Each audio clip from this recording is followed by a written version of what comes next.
name's Jason, and I used to be just a good old average American kid living in upstate New York. There's me. I played baseball, mastered Mortal Kombat, went to the prom, said the Pledge of Allegiance every day, and loved my country. I even lived the dream of every American youth, college. Sure, it was a state school, but it also happened to be a party town. Great times all around, right? Well, sort of. I still had to work hard as a pizza guy to make it. And of course there was school. I had to figure out the computer graphics programs I was working with, as well as attend classes I didn't care about. I certainly didn't know much about geopolitics. Then 9/11 happened and everything changed.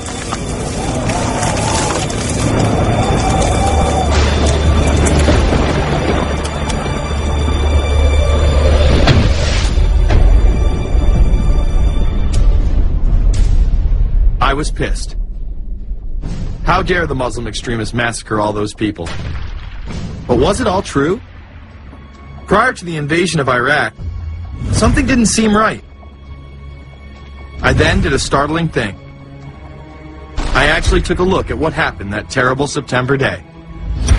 What I found horrified and angered me to such an extent that I took action. We were lied to, and lied to big time. Before I knew it, I went from a normal college student to the political guy at the party to one of the guys that brought you the first internet blockbuster, Loose Change. The film would not only change my life, but countless others as well. If you've ever seen Loose Change, the documentary about September 11th, conspiracy theorist documentary, it is riveting. Oh, like, you watch it, and by the end, not even the end, 10 minutes in, you're like... You got your car packed, your head... You're just like, oh my God, it's all true. So every place, there's questions coming from this documentary. And you don't have to believe everything in the documentary to still have questions come up. And you look back and you remember what you saw and what you were told, and now you have questions. We got the boogeyman out there. Wow. See, for many years it was communism, then it was the war on drugs, now it's the war on terror. All through our life we've had to have a boogeyman.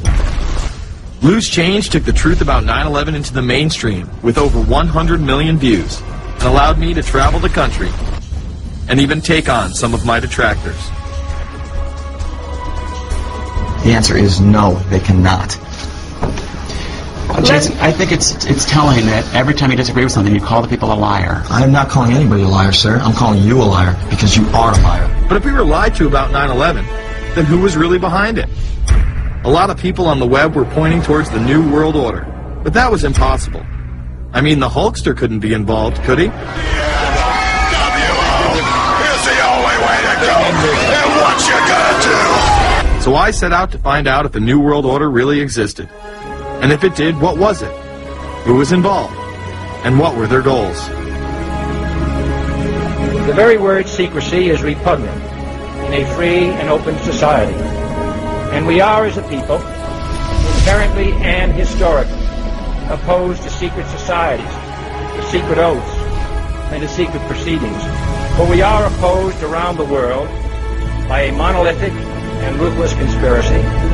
It is a system which has conscripted vast human and material resources into the building of a tightly knit, highly efficient machine. Its preparations are concealed, not published. Its mistakes are buried, not headlined. Its dissenters are silenced, not praised. No expenditure is questioned, no rumor is printed, no secret is revealed. Some cringe when they hear the term New World Order, despite all of these prominent people using it.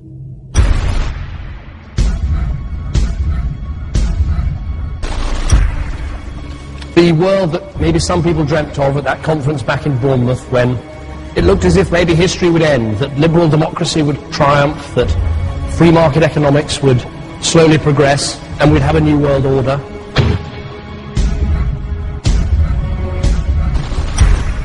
And together they helped to create, were the principal leaders in creating, a new world order and a winning strategy in the Cold War.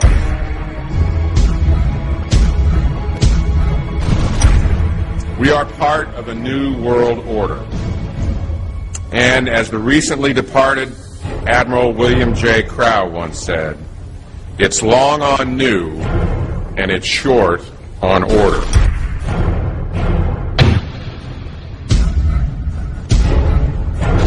Walter Isaacson wrote a wonderful book about some of the wise men who helped shape the New World Order following the Second World War.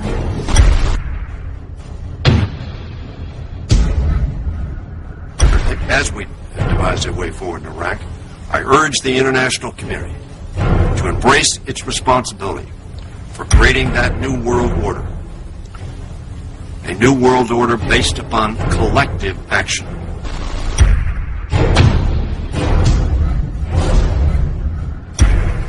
The transatlantic partnership was never just the foundation of our security. It was the foundation of our way of life. It was forged an experience of the most bitter and anguished kind. Out of it came a new Europe, a new world order, a new consensus as to how life should and could be lived.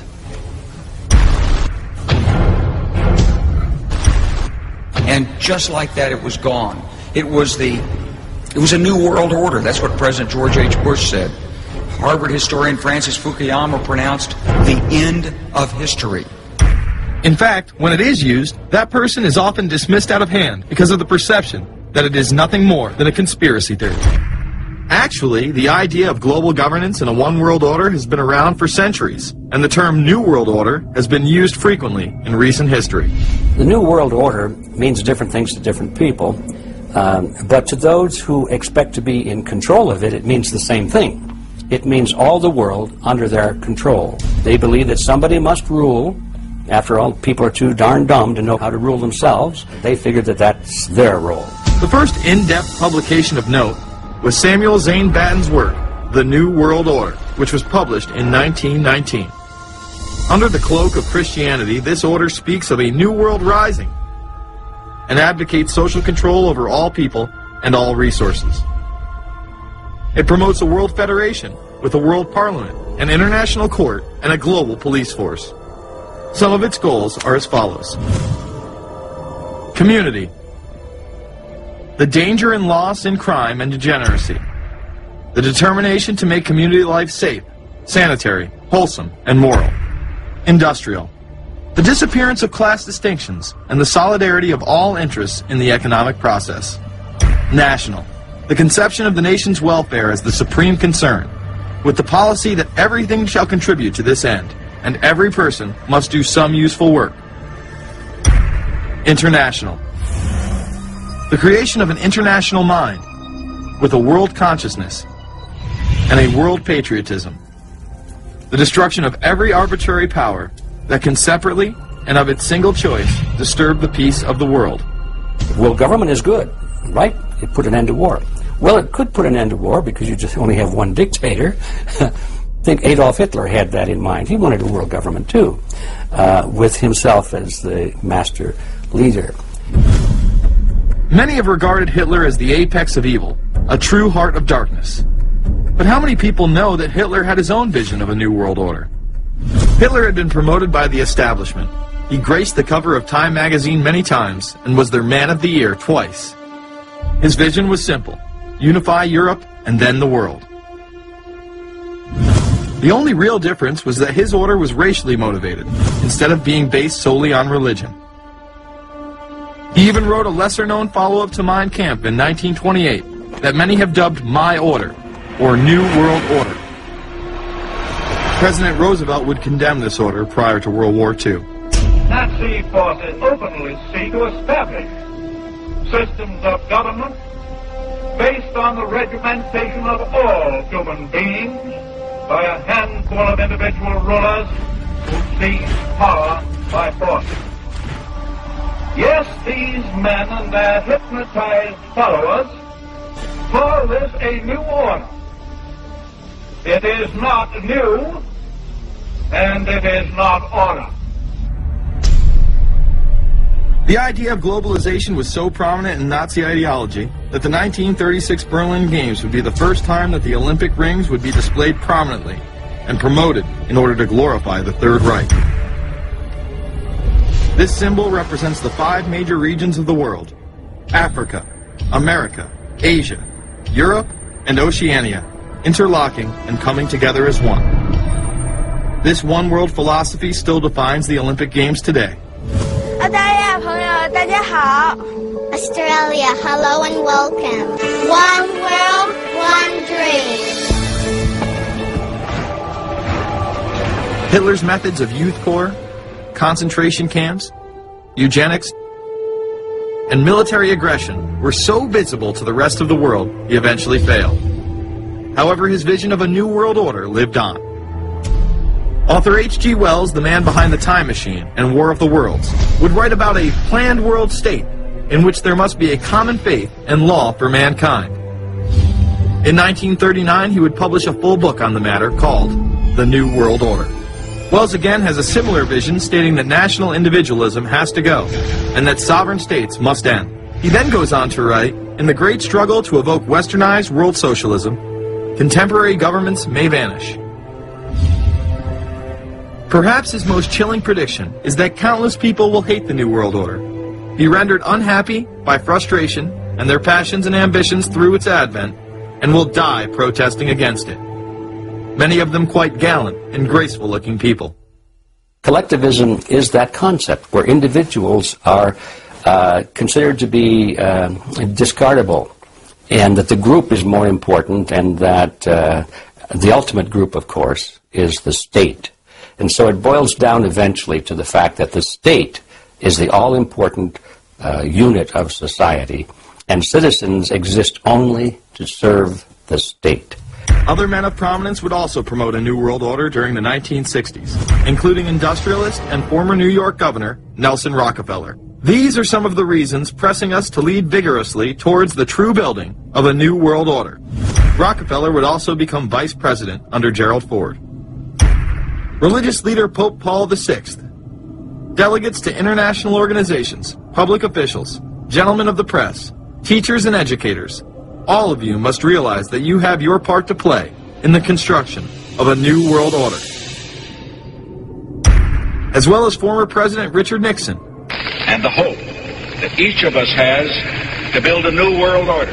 However, Nixon was largely a mouthpiece for his most dominant advisor, Secretary of State Henry Kissinger. Kissinger may be the most vocal proponent for a new world order of his era. He has called for it time and time again, in policy papers, meetings, and interviews. Time magazine recognized both Nixon and Kissinger as Men of the Year after announcing their New World Order in China. However, they were working on it long before. In these once classified documents, they both discussed the new order with the president of Indonesia. Mainstream media was even critical of Kissinger's vision in the early 70s.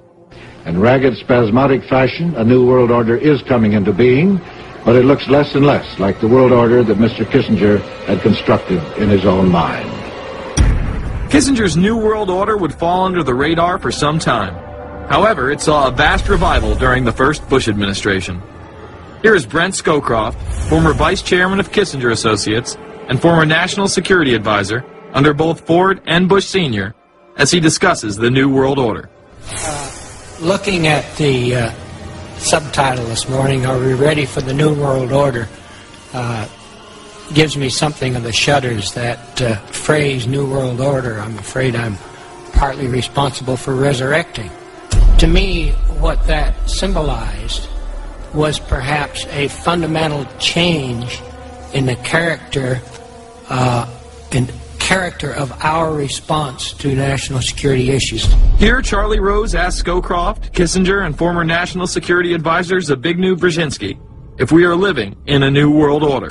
Where are we as we think about this time in American foreign policy? Are we at a special moment which is being redefined? Or are we creating a new world order? We're at a moment when the international system is in a period of change like we haven't seen for several hundred years. In some parts of the world, the nation state on which the existing international system was based is either giving up its traditional aspects, like in Europe, or as in the Middle East. George H.W. Bush would campaign for a New World Order like no other president before him. He would openly discuss it during his State of the Union address. What is at stake is more than one small country. It is a big idea, a new world order, where diverse nations are drawn together in common cause to achieve the universal aspirations of mankind. Again, a unified Europe was a major goal in creating this order. With few exceptions, the world now stands as one. A year and a half ago, in Germany, I said that our goal was a Europe whole and free. Tonight, Germany is united. Europe has become whole and free. The world can therefore seize this opportunity to fulfill the long-held promise of a new world order. We can find meaning and reward by serving some higher purpose than ourselves. A shining purpose, the illumination of 1,000 points of light. Bush Sr. and his administration would tour and promote this agenda across the board at any given opportunity. The President has spoken often of a new world order. And we have an unprecedented opportunity to build a new era of peace and prosperity here and abroad, to build a new world order. It's my understanding, I think that the President, and I don't know the context of how it came up in his speech last night in New York, said that China must be a part of the new world order. I guess I would like to ask you how you envision China fitting into the new world order. It is a country that we are going to have relationships with by virtue of its geopolitical importance. American officials say breaking down regional and national barriers to the flow of goods and services would represent a spectacular benefit to economies around the world. We are building a new world order. Bush would actually make a commencement address at Maxwell Air Force Base declaring the birth of this order. And that's why I wanted to speak to you today about the new world taking shape around us, about the prospects for a new world order now within our reach. In the coming weeks, I'll be talking in some detail about the possibility of a new world order emerging after the Cold War. But today, I want to discuss another aspect of that order. You see, as the Cold War drew to an end, we saw the possibilities of a new order in which nations work together. It refers to new ways of working with other nations to deter aggression and to achieve stability. As old threats recede, new threats emerge. The quest for the new world order is in part a challenge to keep the dangers of disorder at bay. We must build on the successes of Desert Storm to give new shape and momentum to this new world order. Only when this transformation is complete will we be able to take full measure of the opportunities presented by this new and evolving world order. The new world order really is a tool for addressing a new world of possibilities. This order gains its mission and shape not just from shared interests, but from shared ideals. After the Gulf War had ended, Bush was so obsessed with the idea of a new world order that he had a series of Glocks imprinted with the term that he would give to members of his administration, including Colin Powell, Brent Scowcroft, Dick Cheney, and General Norman Schwarzkopf. Cheney would even approve policy papers regarding the new world order. Defense Secretary Dick Cheney has approved a revised draft of a policy document on the new world order. The Pentagon is backing off a controversial earlier draft and has abandoned a one superpower strategy. The final document puts more emphasis on international alliances and organizations. This would become an unprecedented time period for people all over the globe to discuss at length what the new world order meant to them. People within the media, Does anybody want to talk about the New World Order? Is there a New World Order out there, or is this a vision that exists in the... He does have his vision, there's no doubt about that. But does that exist in the president's mind, or does it exist out there in reality? This president sees this episode as the first test case, as the first example for the New World Order he is trying to organize. Some people have called it the New World Disorder, and there's a lot of truth to that.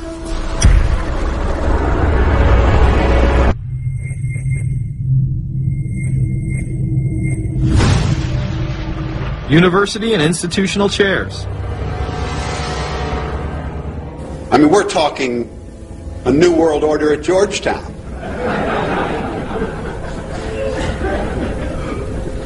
And we'd like to be very much a part of it and continue to live. This is a world that is likely to be dominated in the near future, and perhaps longer, by the Gulf War and the New World Order, which is the buzzword of the moment. So the secret of a New World Order, and at this point it's just a slogan, but it does have some historical background in terms that orders have succeeded each other over time. The secret of this is to learn how to use coalitions. We are effective in the United Nations. People within government. George Bush has invoked a New World Order without enunciating a new American purpose. The president has still failed to articulate clear goals for our nation's foreign policy in this new age. I find the term New World Order very revolting, and just not only historically but politically today. I think Harding is absolutely right, and the actions of the administration just after enunciation of the New World Order put the lie to the fact there is any real substance behind what they say as New World Order. The first act of the New World Order was A, to make war, and then B, was to sell arms all over again. Is there a New World Order? We know certainly that George Bush has copyrighted the term at this point. In the aftermath of this war, though, is it an empty vessel into which something will be poured? Is it the appropriate term to use? Is it going to be a New World Order, or will disorder be just as significant in this process as we look ahead? Let's start with Madeline. I think that we have, in fact, kind of had this term thrown at us, and many of us have not liked it, partially because of the previous historical connotation, and partially because I think it doesn't really deal with the way the world ought to be or is at the moment. But we are far from seeing a world order, and I'm not sure that it is in best U.S. interest to have a new world order in which we are the policeman. While many began to become critical of this order, the term began to evaporate into the background. We are very, very skeptical of an international order if we are not sure how the rules will be made, because thus far the international order has been made with rules that we had no input into and that affect us, and even when on the few occasions when the rules will seem to favor us, then they get changed. A unipolar world, a world of one superpower, may be quite dangerous for us. The New World Order under the United Nations would mean, among other things, an end to our God-given rights given us and secured by the Constitution. The New World Order, which now has been called by some the New World Disorder, and by some people on the more liberal persuasion, the taking over of the world by the Council on Foreign Relations, the Trilateral Commission, and the UN to put us all in slavery. But what are these organizations? Who founded them? And what are the stated goals of each? Before we begin with the Council on Foreign Relations, let's delve further into history to understand roundtable groups and their origins. Its roots go way, way back in history, and they go back to the formation of a secret society, a secret organization that was created by Cecil Rhodes, a very powerful and very wealthy individual. And people have heard about him in history, and they know about the Rhodes Scholarship, and they think, well, isn't that nice? But they don't understand at all what that's all about. Cecil Rhodes, when he died, left his great fortune not to his family, not to his heirs, but for the creation of a secret society. And we know about this because there were some people very intimately involved with this organization who wrote about it. One of the best authors on this topic is Professor Carroll Quigley. He wrote several books and Tragedy and Hope is the best known of his. He described in detail the secret organization created by Cecil Rhodes. And he explains in these books he knows about them because he was invited by the organization into its inner circle. He was never a member of it, but he was invited in as their historian. And he was allowed to see their secret records and papers and study them for several years. And he knew all the important players, and he understood what it was about, and so he wrote these books. It's an amazing thing because he laid out in great detail what the purpose of the organization was and how they were the major players in all of the big international events since and including World War I. The bottom line is that you take the roots of that organization and you find out that they created in all of the British dependencies what they call roundtable groups. And then around those little roundtable groups they created front groups. And the purpose of these front groups and roundtable groups was to penetrate into the governments of all of these different countries, to penetrate into the media centers, to penetrate into the educational systems. In other words, to penetrate into the social fabric, the power centers of society, and literally take them over from the inside without anybody being aware that they were controlling influence. After World War I, the International League of Nations arose as a precursor to the United Nations in 1919, under what seemed to be the vision of President Woodrow Wilson and his 14 points. The League of Nations was the first attempt at the New World Order, the first attempt at a global government based on the model of collectivism. And it was the brainchild of the elitists, the ancestors of the very people who are still working on this project. They're collectivists, the very wealthy people. They're the ones in this country who dominated the powerful tax-exempt foundations, like the Carnegie Endowment Fund for International Peace, the Rockefeller Funds, the Ford Foundation, and groups like that. These people were on record, even way back then, that they had to have a new world government, and they dreamed of that being embodied in the League of Nations. And they were solidly behind it. And that was one of the reasons those people encouraged the United States into World War I, was because of the crisis of World War I, and that would also condition Americans to thinking of making big changes in their system, because we certainly don't want another war like that, do we? There's that fear angle again. And they thought, well, by being in World War I, then we would be a major participant at the table to carve up the world and create a new world government. And that was to be the League of Nations. Well, what happened to it is that the American people didn't really go for it. Wilson was aware of the elite and their control over society. In his book, The New Freedom, published in 1913, he discussed such a group. Since I entered politics, I have chiefly had men's views confided to me privately. Some of the biggest men in the United States, in the field of commerce and manufacture, are afraid of something. They know that there is a power somewhere so organized, so subtle, so watchful, so interlocked, so complete, so pervasive, that they better not speak above their breath when they speak in condemnation of it. Ultimately, this insight did not spare him from becoming yet another puppet of the global elite. In all of the British dependencies, these organizations, the front groups, were called the Royal Institute for International Affairs. In the United States, they chose a different name. They chose the Council on Foreign Relations, but it held exactly the same relationship to this inner society of Cecil Rhodes. Among the charter members were W. Averell Harriman of Union Banking, then President of the United States Woodrow Wilson's main advisor, Colonel Edward Mendell House, John D. Rockefeller, the founder of Standard Oil,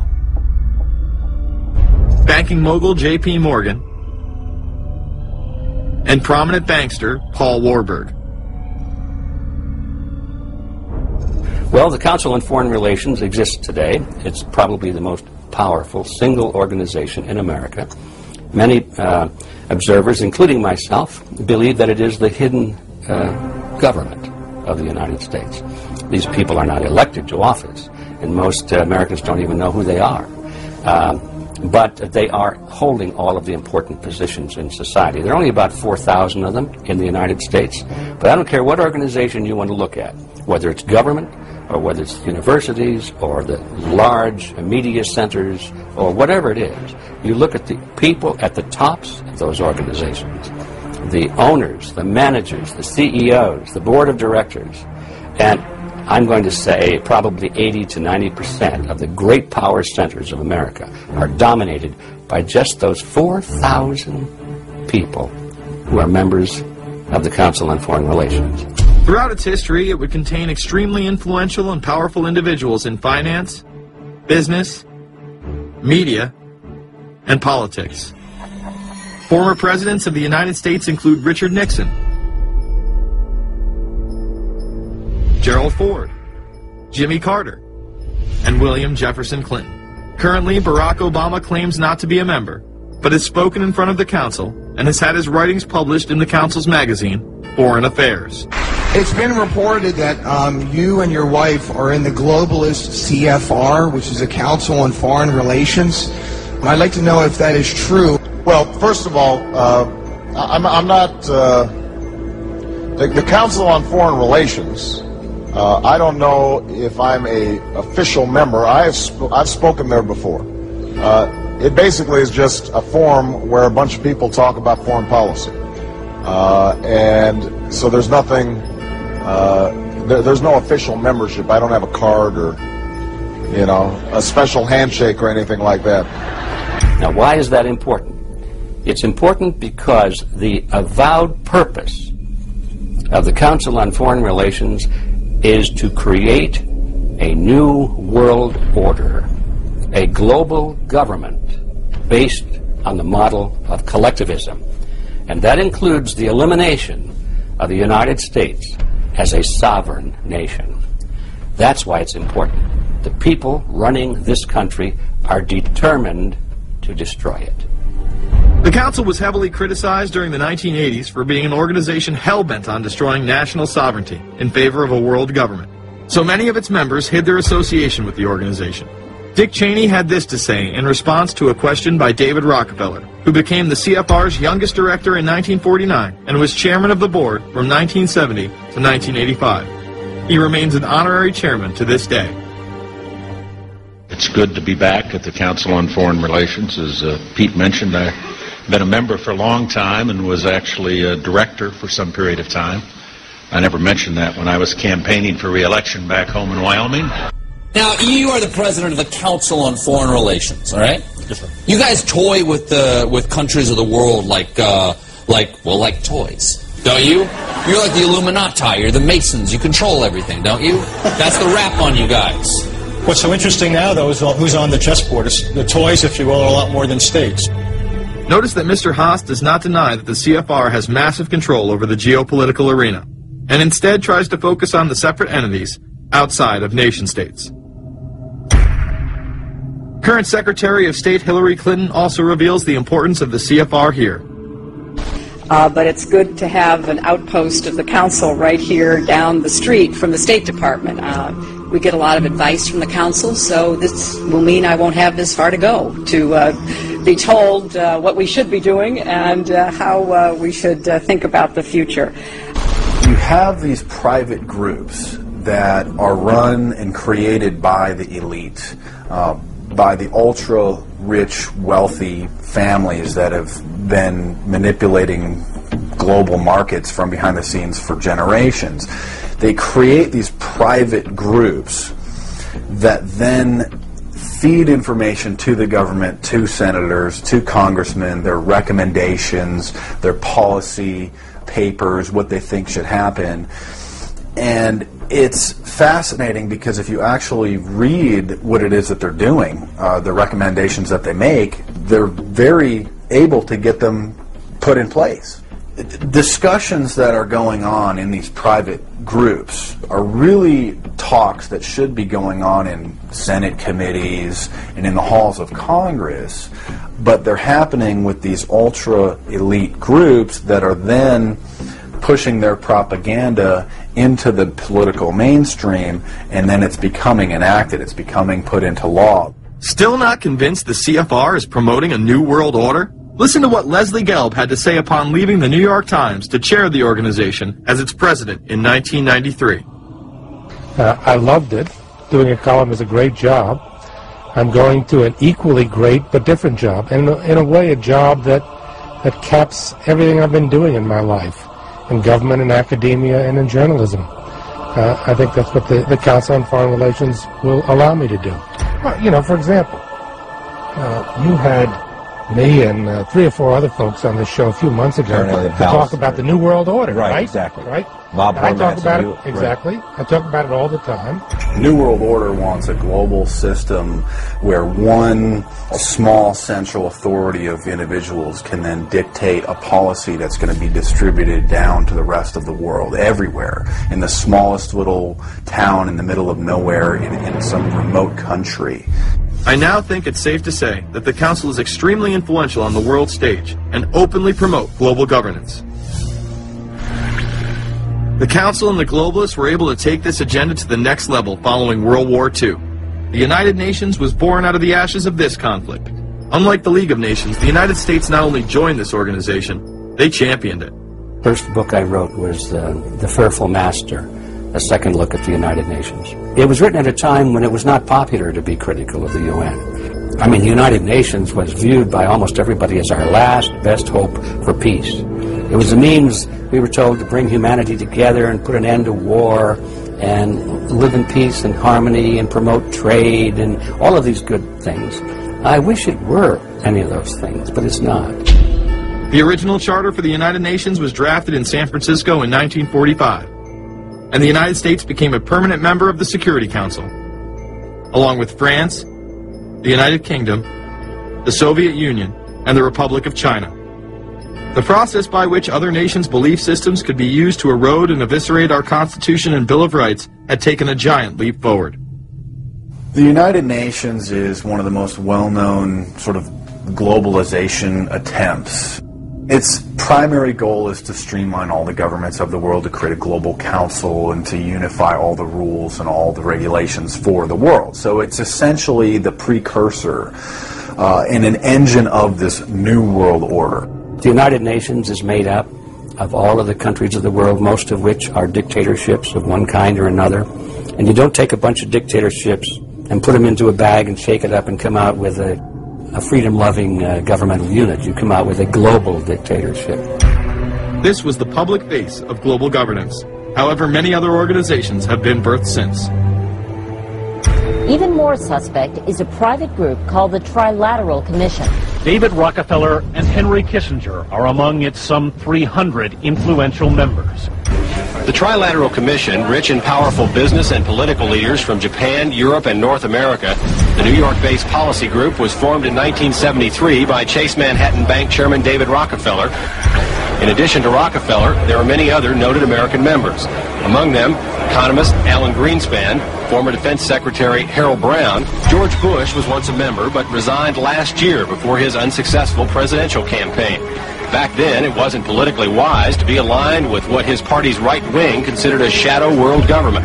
The United Nations would take over America. The Trilateral Commission would control the world. Just look at its membership, they say.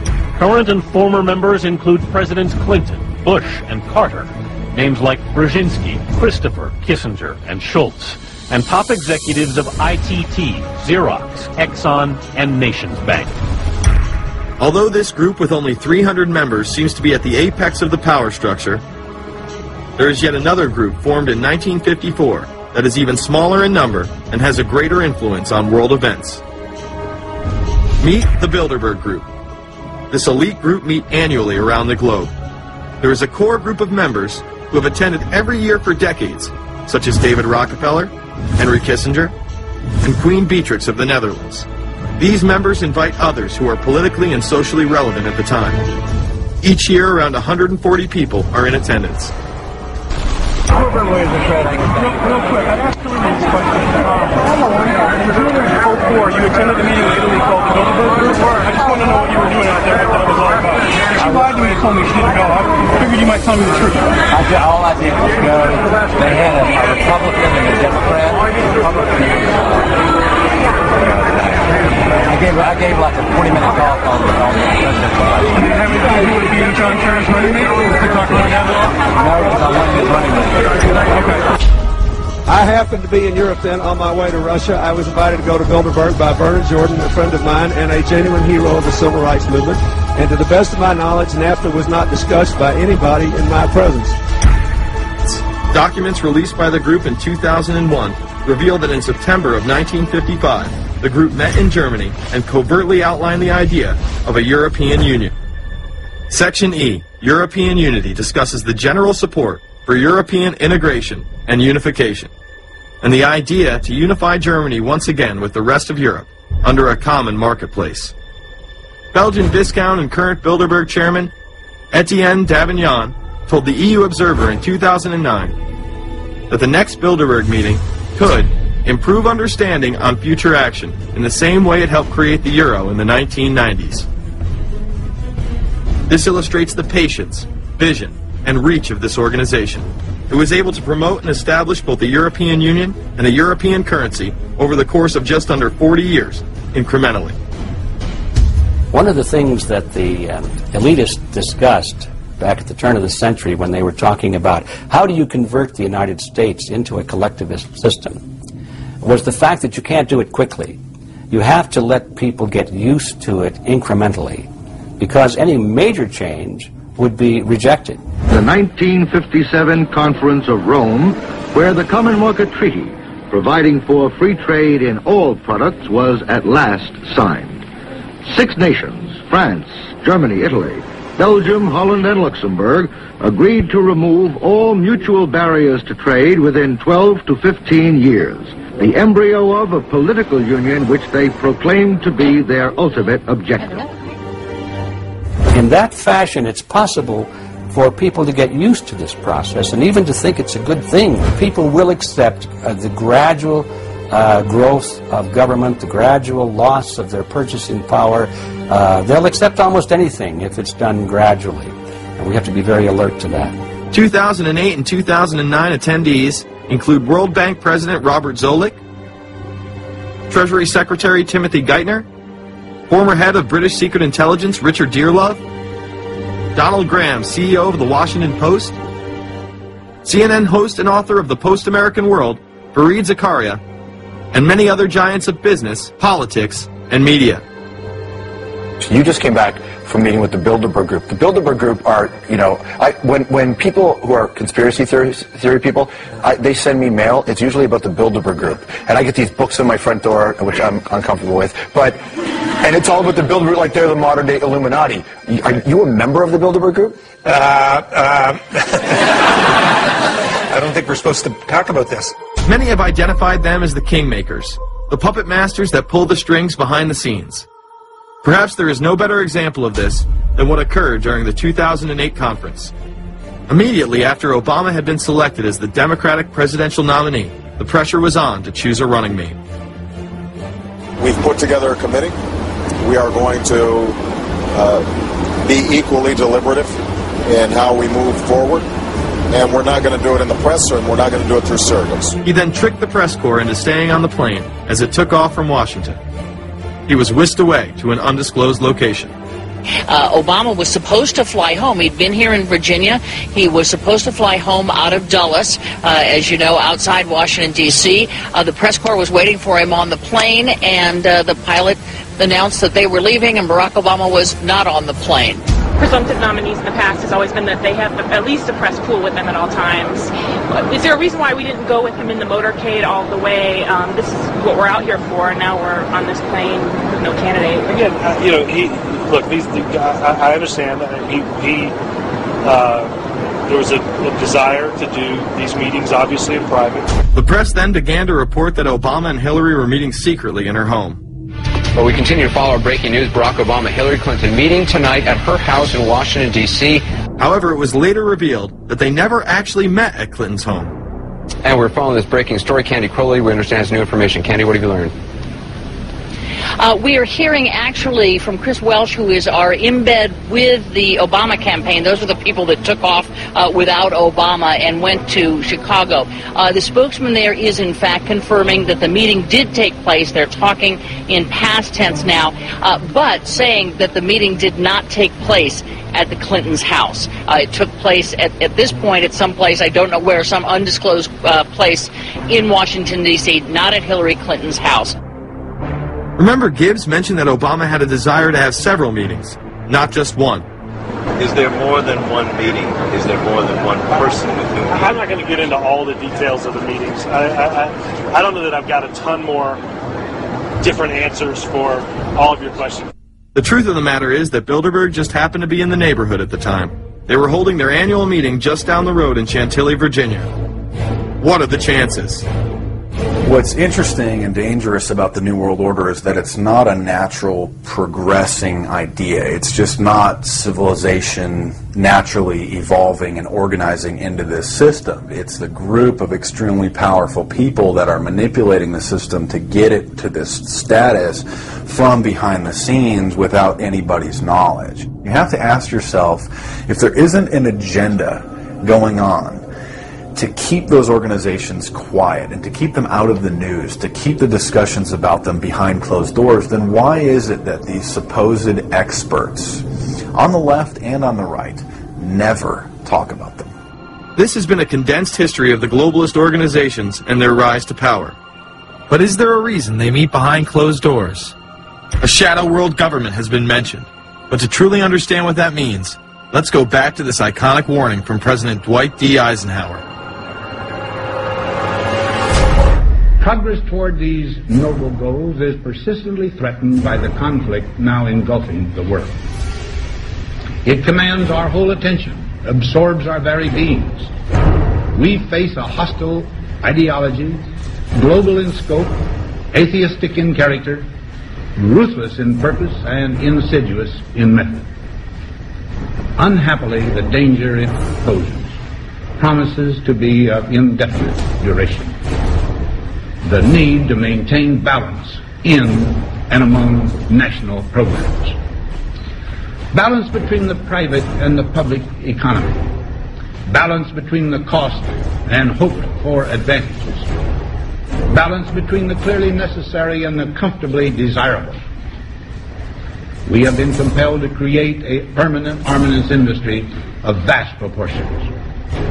We annually spend on military security alone more than the net income of all United States corporations. The total influence, economic, political, even spiritual, is felt in every city, every state house, every office of the federal government. Yet we must not fail to comprehend its grave implications. Our toil, resources, and livelihood are all involved. So is the very structure of our society. In the councils of government, we must guard against the acquisition of unwarranted influence, whether sought or unsought, by the military-industrial complex. The potential for the disastrous rise of misplaced power exists and will persist. America went into a major mobilization, revived its defense industries, and we saw the civilian economy of America more and more skewed through the 50s.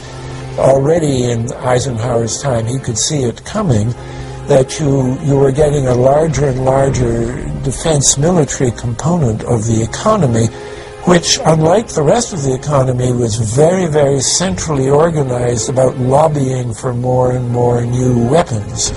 It was the political skills of this military-industrial complex, which I think Eisenhower was really warning us about, and rightly. There is a military-industrial complex.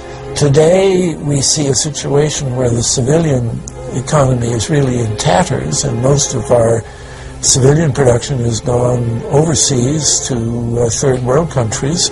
What do we export? Our biggest export practically is garbage, but apart from garbage, we export military equipment. We have a special act which subsidizes, makes it possible for countries abroad to buy our armaments because it's too expensive to produce them for one country only.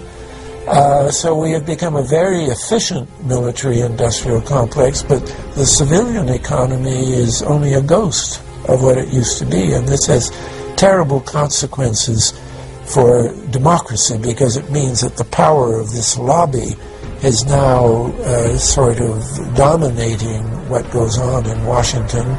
Through multinational corporations, global intelligence networks, out-of-control banksters, all under the veil of national security and black operations, the global elite have consolidated power on a massive scale over the last several decades.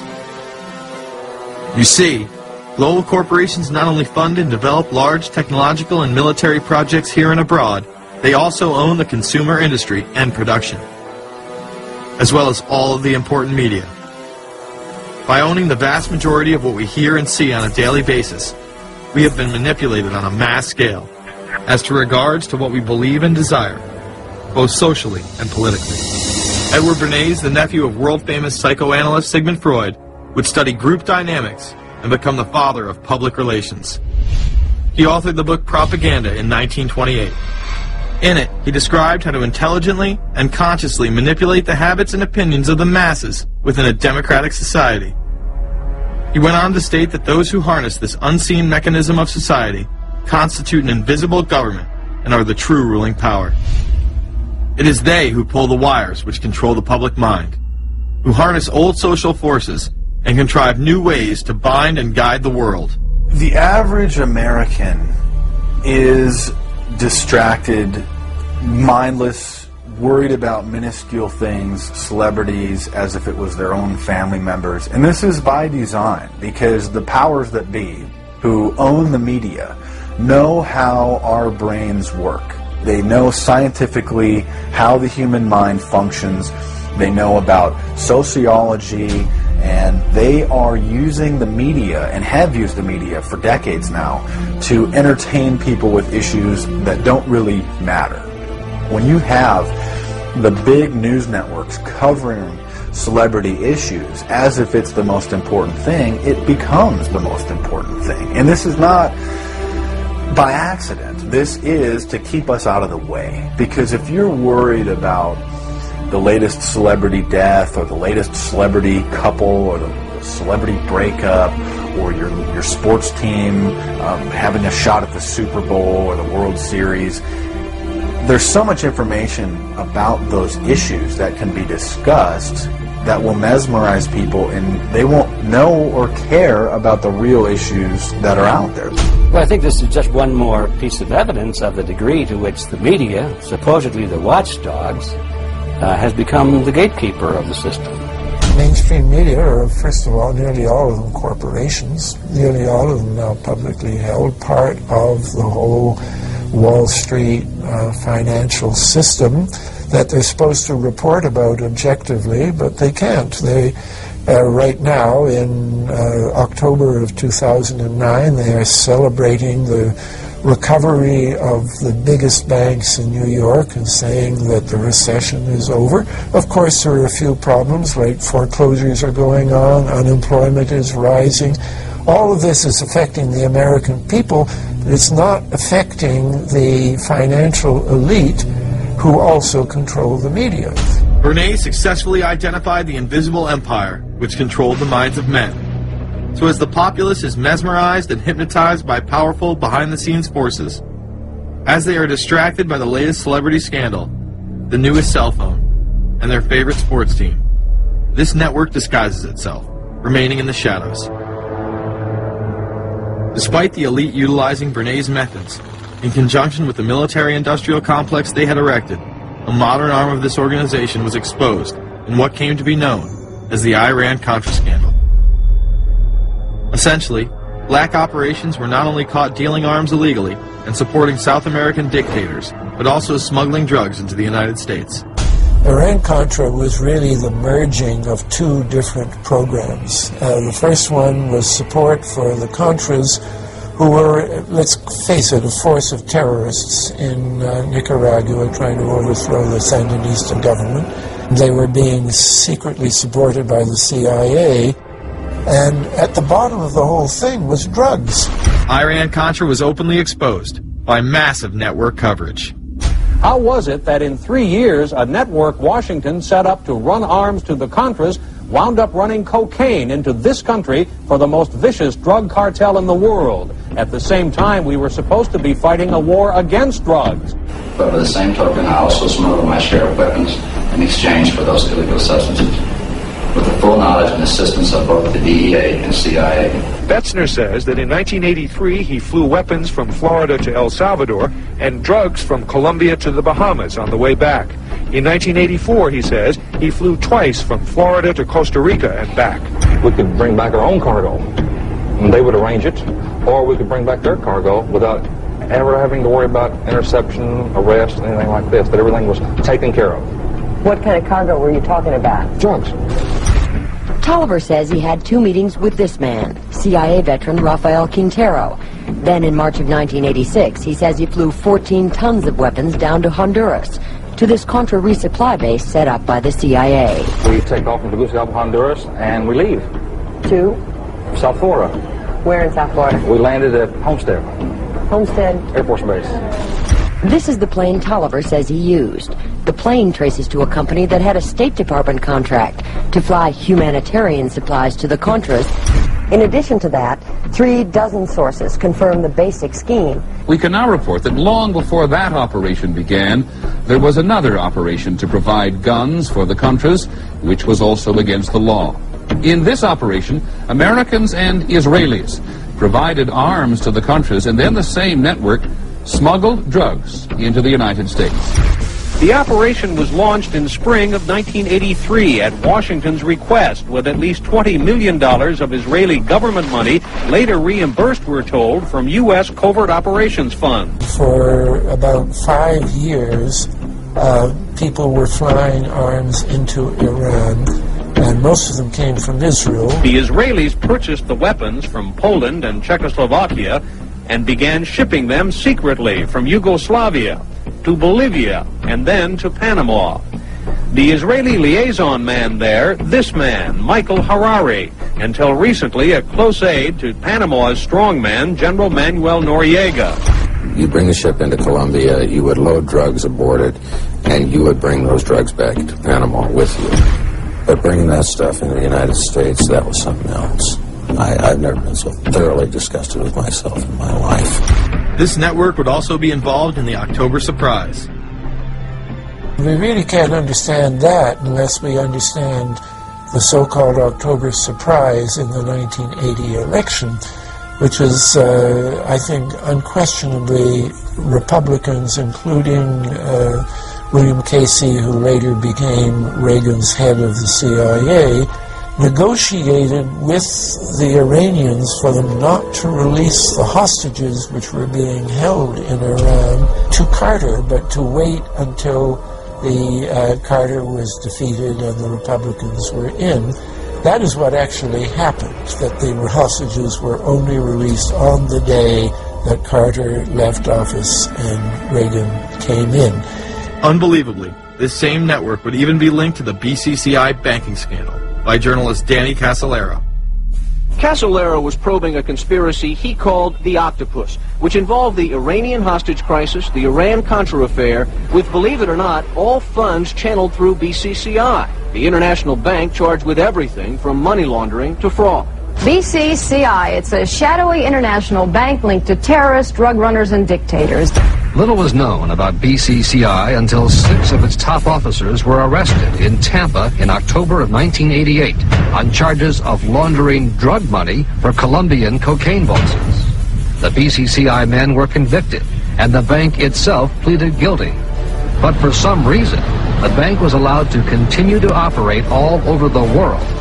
There are indications that some of the reluctance to prosecute this bank stemmed from the favors it did. For? The favors it did for intelligence services everywhere. Too many secrets of too many countries, too many prominent people, too many hands-on, and that makes it desirable that this entire affair be forgotten. It began to become clear that the global traffic of drugs were funding violent dictators, rigging elections, supporting the arms trade, and enforcing the assassination of anyone who got in the way.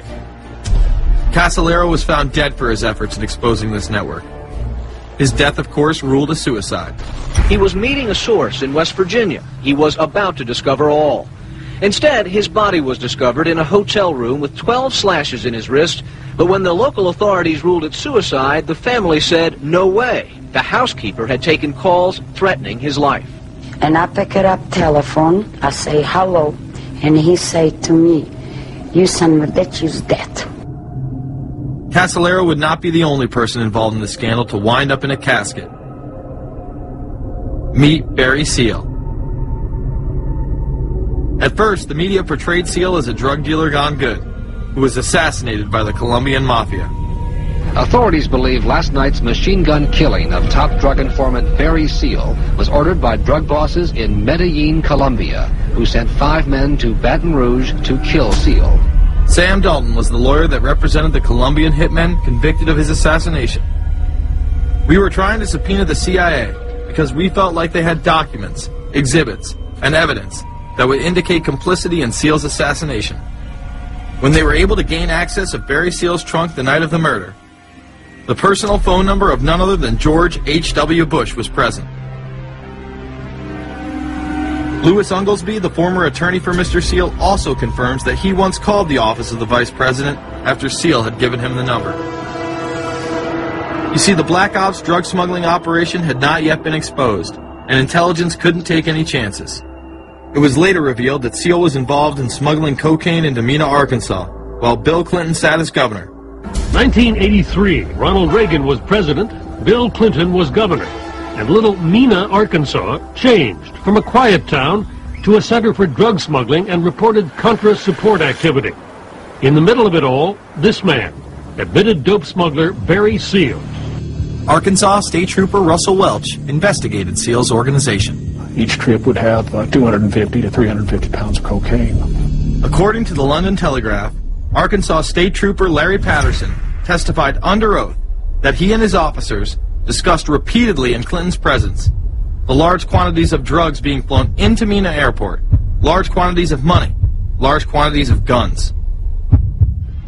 Hot Springs police officers would also record Roger Clinton, Bill's brother, during a cocaine transaction stating, "Gotta get some for my brother.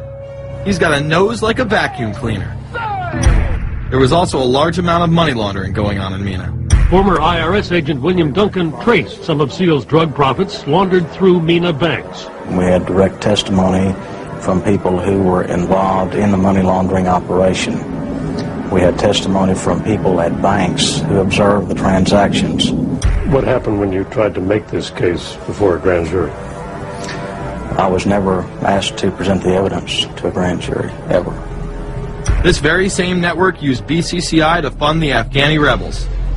The deputy director of the CIA, Richard Kerr, said late today that the CIA did use the Bank of Credit and Commerce International, BCCI, to support CIA activities overseas.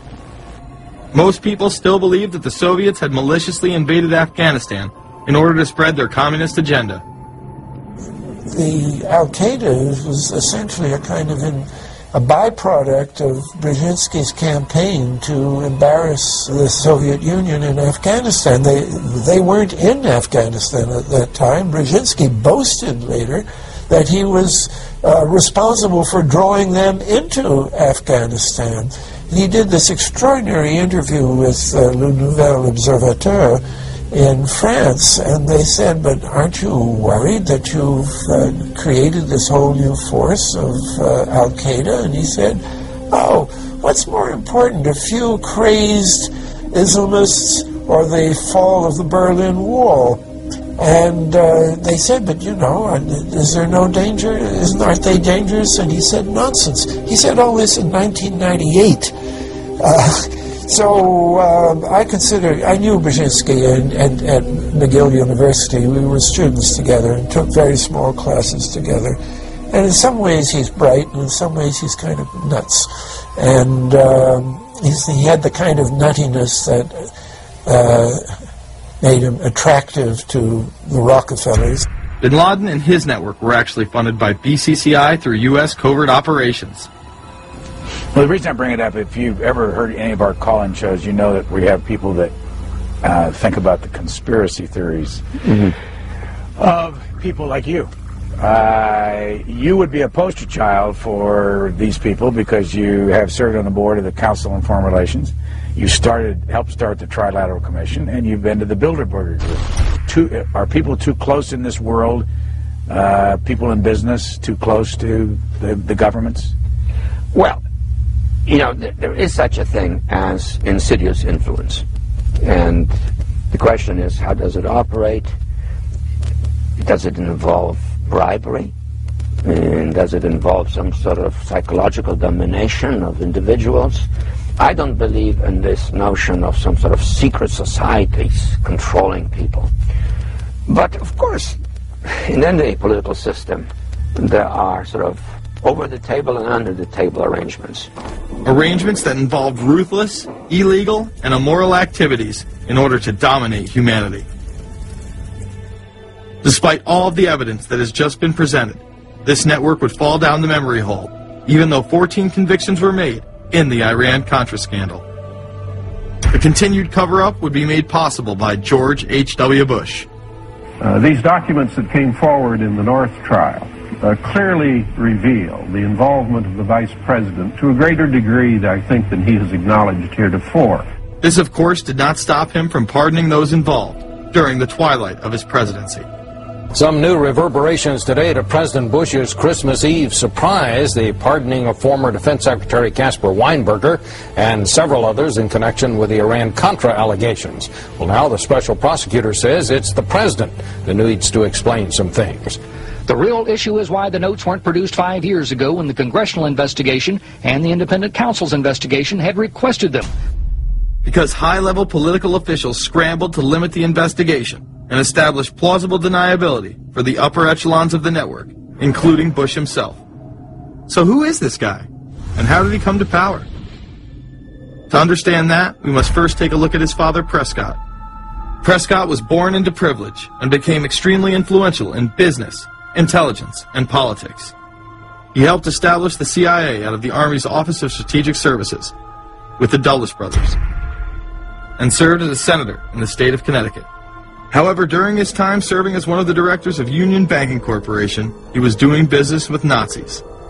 The Bushes have been sort of at the heart of the military-industrial complex since its very beginning, and that Prescott was involved in a firm that actually fronted for Nazi firms in America.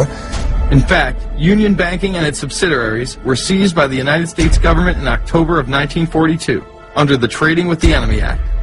After the war, the assets were returned, a few fines were paid, and it was swept under the rug of forgotten history. These Nazi ties should not be all that shocking, seeing as it has been declassified that the Office of Strategic Services recruited Nazis into its ranks through Project Paperclip in August of 1945. George Bush seemed to follow in his father's footsteps, using Prescott's business connections to move to Texas and get into the oil industry.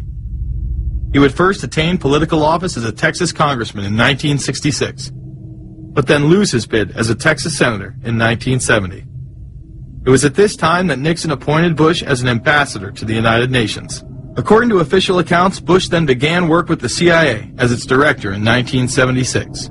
Evidence suggests that Mr. Bush and the CIA actually had a much longer-standing relationship. There are indications that he had relations to the CIA before. There's a very strange memo, and the names are George Bush. And when this was published, there was a lot of fuzzing of the issues, but given George H.W. Bush's strong connections with the Cuban community, I think there is a good chance that it was that the George Bush we know, so that he did have a CIA connection. Bush left the CIA just under a year after his appointment. He is credited with restoring the agency's morale, as its image was being shattered by the Church Committee's revelations of the CIA's unauthorized activities involving assassinations and corruption. In reality, Bush was responsible for denying the Church Committee many of the documents it requested, and making it impossible for them to do a thorough investigation. After his time as CIA director, he devoted himself to becoming the next president of the United States. Many people within his own party did not like his globalist ties. Along the campaign trail, Bush continually had to explain his association with the group. So, you know J.R. Ewing in the show Dallas? J.R. is a member of the Trilateral Commission, I think. It's got to be because it's so bad. Let me tell you something. I used to be a member of it. I resigned, as I did from every business thing I was in, to concentrate on one thing, running for President of the United States. Ronald Reagan initially had no interest in having Bush as his running mate. Even then presidential candidate Ronald Reagan had questions. I would suggest that maybe Mr. Bush should clear the air if he'd tell us why he resigned. Reagan's backers then forced him to choose their intelligence frontman, George H.W. Bush, as his vice president. But in spite of last year's campaign rhetoric, all seems to be back to normal between George Bush and his old colleagues. And President Reagan, who is relying on many of these powerful business leaders to make his economic package work, will host commission representatives at the White House Monday. After Reagan's election, there was an attempt on his life, just 69 days into office. Astoundingly, Bush would again be connected. Well, just who is John Hinckley, Jr.? When he left this neighborhood 8 years ago, he was, by all accounts, well-liked and seemingly normal. This donut shop near the motel was visited by Hinckley, who reportedly waited for a phone call here each day, even though he had a phone in his motel room. The nature of the calls is not known. A touch of irony. The young man walking with the elder Hinckley is 30-year-old Scott Hinckley, John Jr.'s brother. He and Vice President Bush's son, Neil, are friends. They had planned to have dinner together in Denver tonight. The plans have been canceled. We were told Hinckley was a madman acting alone. If that was the case, why was he making phone calls from a payphone down the road instead of his hotel room? Why was the would-be assassin's brother a family friend of the man who stood to gain the presidency? While Reagan led the nation in the public eye, Bush exploited his power through the largely unknown Continuity of Government Directive. In the United States federal government, there is a super-secret agency which controls this shadow government. The National Program Office allowed Bush and his network to attain executive emergency powers. Ronald Reagan authorized the National Program Office when he signed a top-secret directive in 1982. Oliver North was one of the key officers responsible for the program's startup. Under the NPO's direction, 4 agencies were charged with execution of the Doomsday Plan: the CIA, the Departments of State and Defense, and the Federal Emergency Management Agency. An effort was being made to consolidate continuity of government programs across several major departments of the government under one office. After 8 years of secret wars, covertly sponsored revolution and assassination had advanced globalist interests and allowed Bush to achieve his lifelong dream by becoming the 43rd President of the United States. The fall of the Soviet Union left the United States as the sole superpower in the world. The Wolfowitz Doctrine stated, "We must maintain the mechanism for deterring potential competitors from even aspiring to a larger regional or global role." The New World Order was on display with the First Gulf War and the creation of a European Union. After losing to his crony Bill Clinton, he faded into the background as the agenda for a New World Order marched forward. After 1989, President Bush said, and it's a phrase that I often use myself, that we needed a New World Order. We have just exposed many of the globalist operations, including drug dealing, funding terror, dealing arms, and taking over the United States government by stealth. Whenever these agendas were threatened, those who opposed them ended up dead.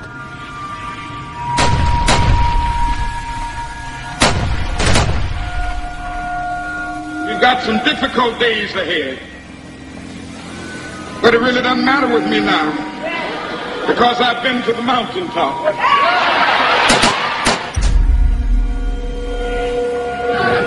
My thanks to all of you, and now it's on to Chicago, and let's win there. Thank you.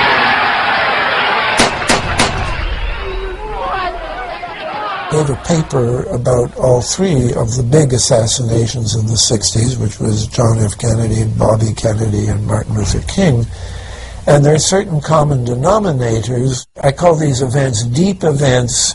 We've become accustomed to the idea that every now and then something is going to happen, and we just know from the beginning we're not going to get to the bottom of it. And the more they happen, the more reconciled we become to this state of affairs. In 1978, the House Select Committee on Assassinations could not ignore there was a conspiracy in regards to the assassination of John F. Kennedy and Martin Luther King Jr. Good evening. A congressional committee has concluded that President John Kennedy and civil rights leader Martin Luther King Jr., both of them, were probably killed as the result of conspiracies. The House Assassinations Committee wound up its 2-year study by recommending that the Justice Department look into both cases. In the assassination of Dr. Martin Luther King, the committee concluded the likelihood of conspiracy. The committee's summary of findings says President Kennedy was probably assassinated as a result of a conspiracy, that its evidence establishes a high probability that 2 gunmen fired at the motorcade. The committee concluded that President Kennedy did not receive adequate Secret Service protection in Dallas, that the CIA was deficient in sharing information before and after, that the Justice Department and Warren Commission failed to pursue possible conspiracies and made their conclusions too definite. There seems to be no debate that the CIA and Secret Service were involved in the assassination, as you can clearly see 2 Secret Service agents being taken away from their positions at the back of Kennedy's vehicle just moments before the assassination. And no matter what you believe about Oswald, it has now been declassified that Oswald was trained by the CIA in 1957 under the cover of the Office of Naval Intelligence. These political assassinations continue to this day. The 11-person jury in the inquest must decide if these stills, never before seen of Diana in the Mercedes and then the crash, are the frantic moments after a tragic accident or the aftermath of a calculated murder. Mr. Al-Fayed? Mohammed Al-Fayed, Dodi's father, has long since made up his mind. I believe that my son and Princess Diana being murdered by the royal family.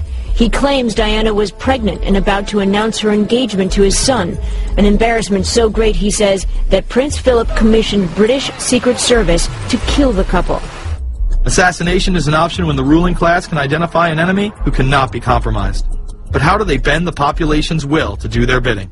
Well, the false flag operation is one in which the attacker carries the flag of someone else. It's usually a military operation, and the purpose, of course, is to create the impression that the attacker is someone else.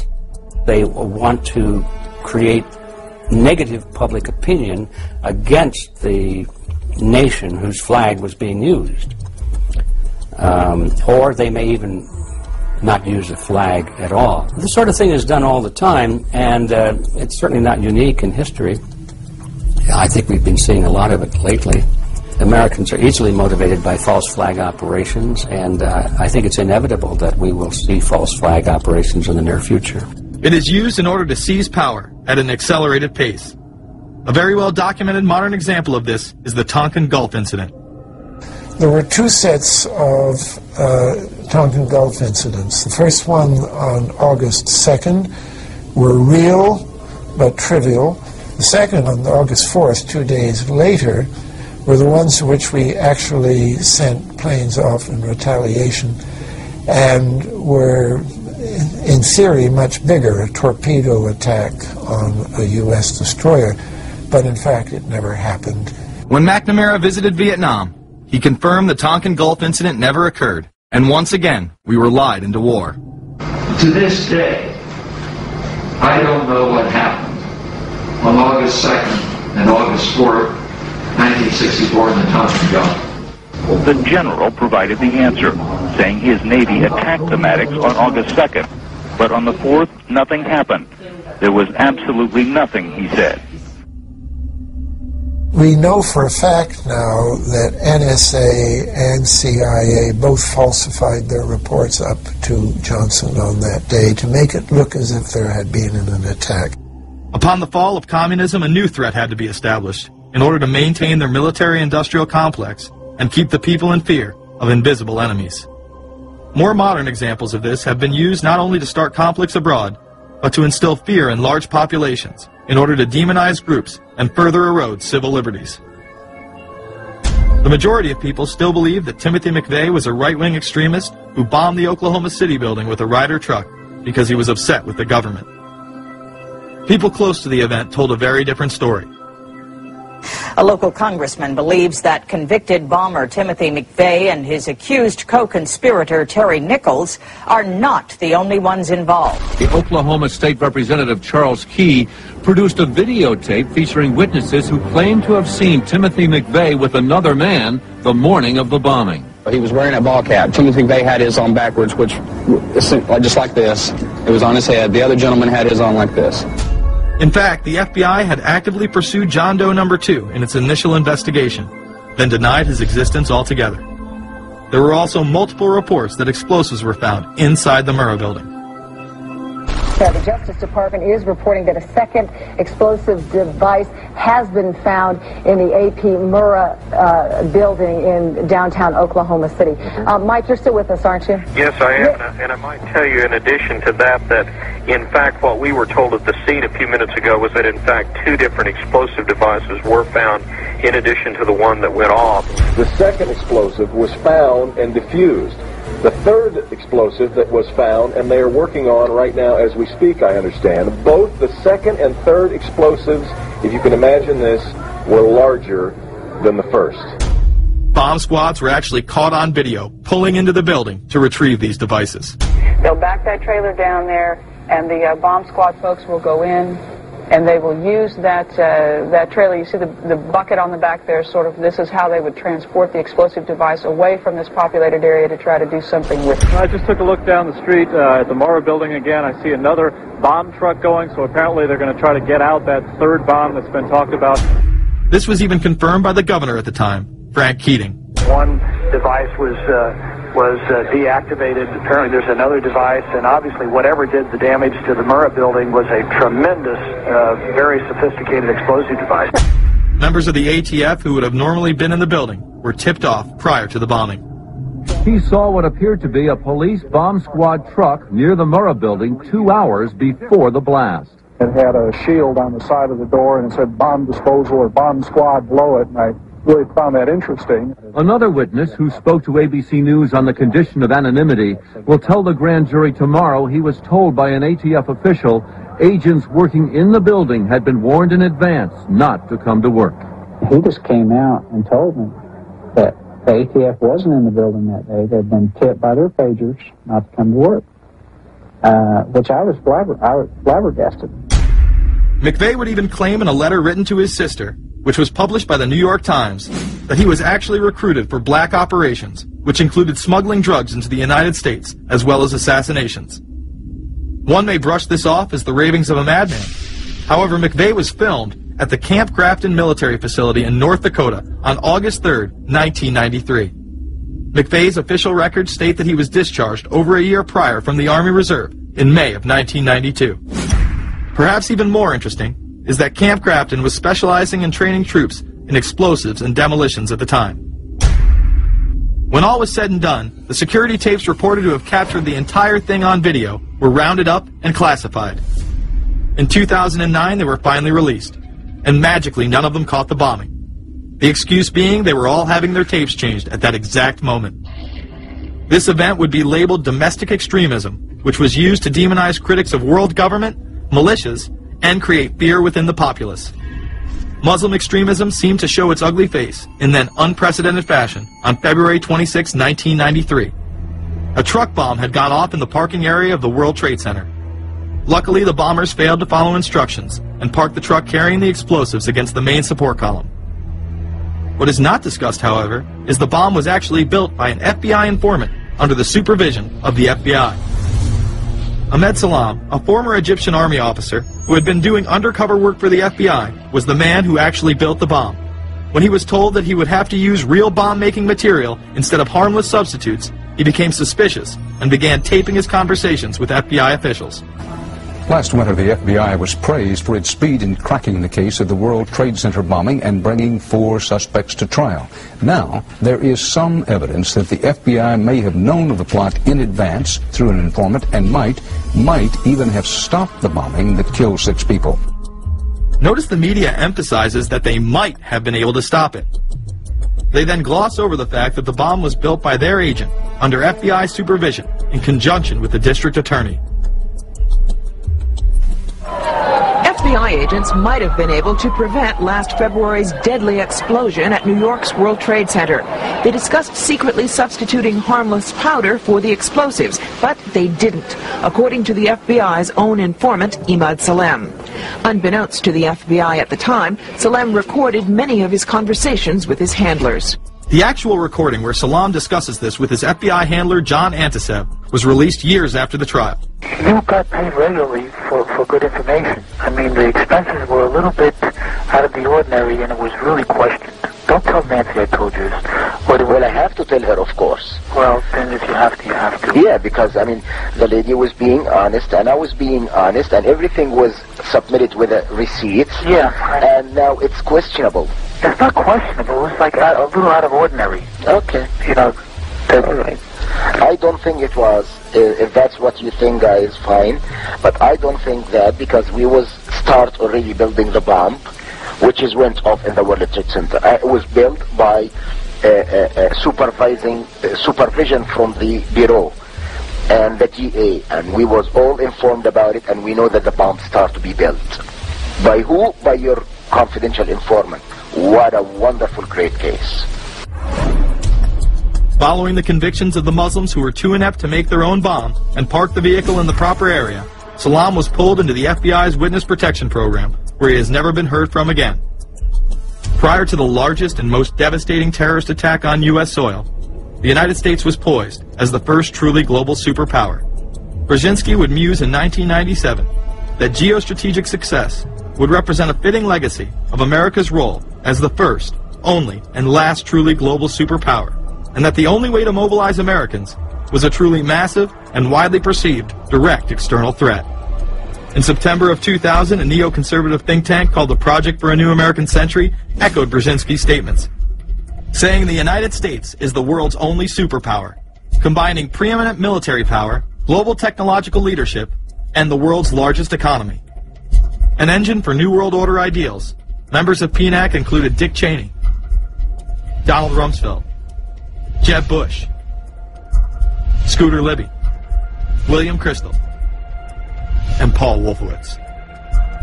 Describing the difficulty in projecting force, they write the process of transformation is likely to be a long one, absent some catastrophic and catalyzing event, like a new Pearl Harbor. This takes us full circle to the September 11th attacks of 2001. In my previous film, Fabled Enemies, I expose in great detail the Saudi Arabian, Pakistani, and Israeli connections in conjunction with this international intelligence operation. In the early 1980s, bin Laden worked with operatives from U.S. intelligence, the Pakistani military, and Arab states. They ran a wide-ranging covert network that recruited and financed Muslim fighters to battle the Soviet army. The hijackers that were trained at U.S. military installations and protected by the FBI and CIA. The military exercises leading up to 9/11, and those that took place as the attacks occurred. Open line. Command, Sergeant Richmond. Sergeant Richmond, Sergeant Lake from Cheyenne Mountain Test Control. How are you? I'm doing fine. Okay, I need you to terminate all exercise inputs coming to Cheyenne Mountain at this time. Copy. And stay on loop until I verify that your connectivity is disconnected on the exercise side only. Okay, no, do not do any more inputs on the exercise side and stand by. I got Cheyenne Mountain on the line. Terminating all exercise inputs. Over, in case you didn't know that exercise. Oh, yeah. The Black Ops program, Able Danger, and the shadow government involvement.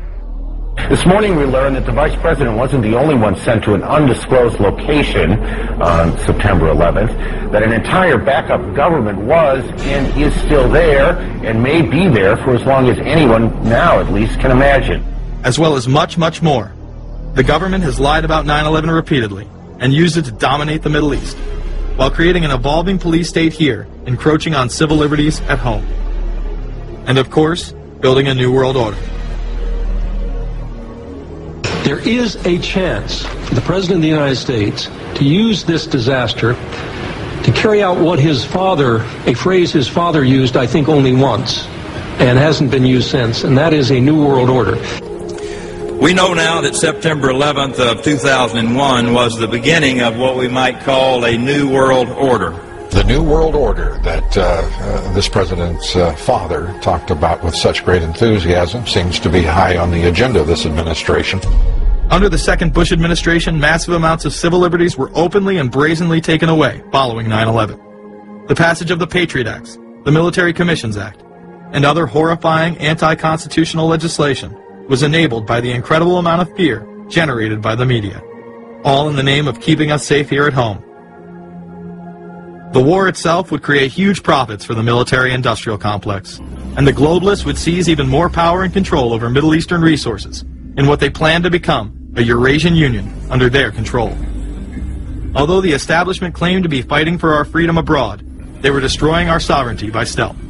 Expanding on NAFTA, they were able to consolidate power on the domestic front by deindustrializing the United States through CAFTA, the Central American Free Trade Agreement, as well as the SPP, the Securities and Prosperity Partnership.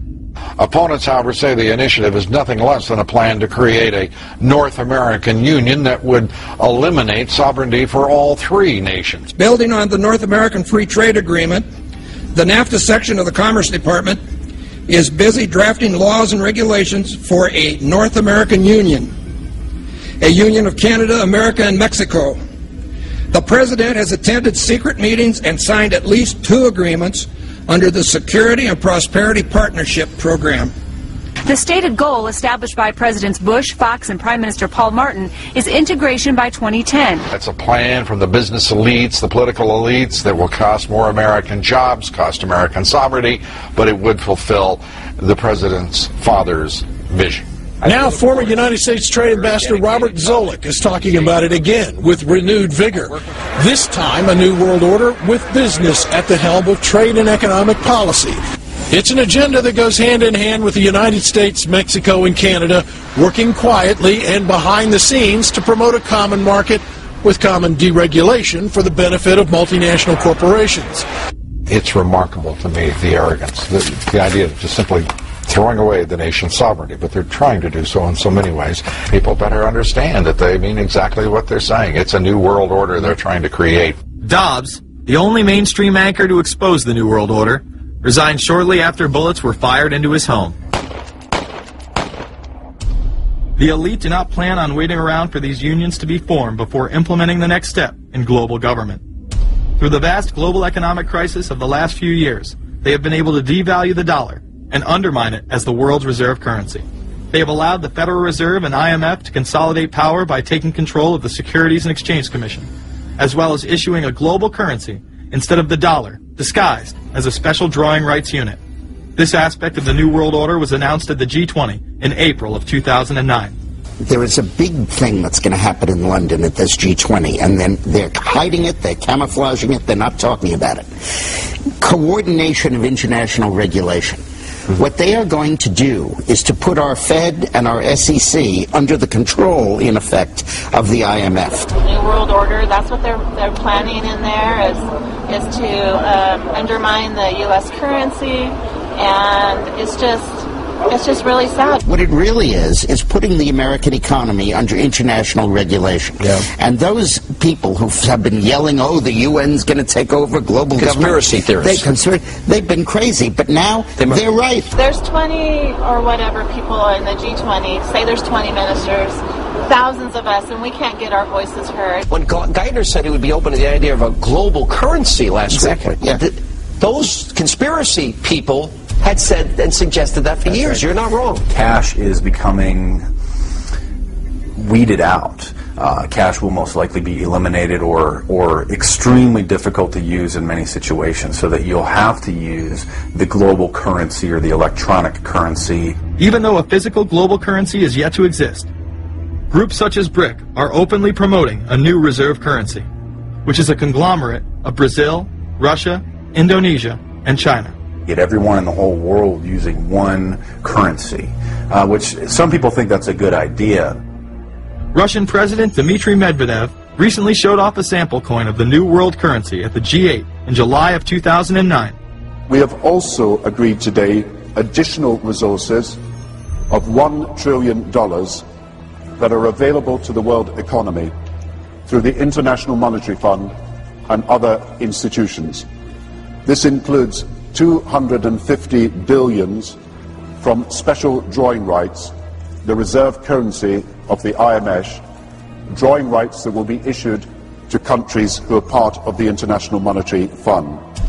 I think a new world order is emerging, and with it the foundations of a new and progressive era of international cooperation. The head of the European Union is also calling for global government. 2009 is also the first year of global governance, with the establishment of the G20 in the middle of the financial crisis.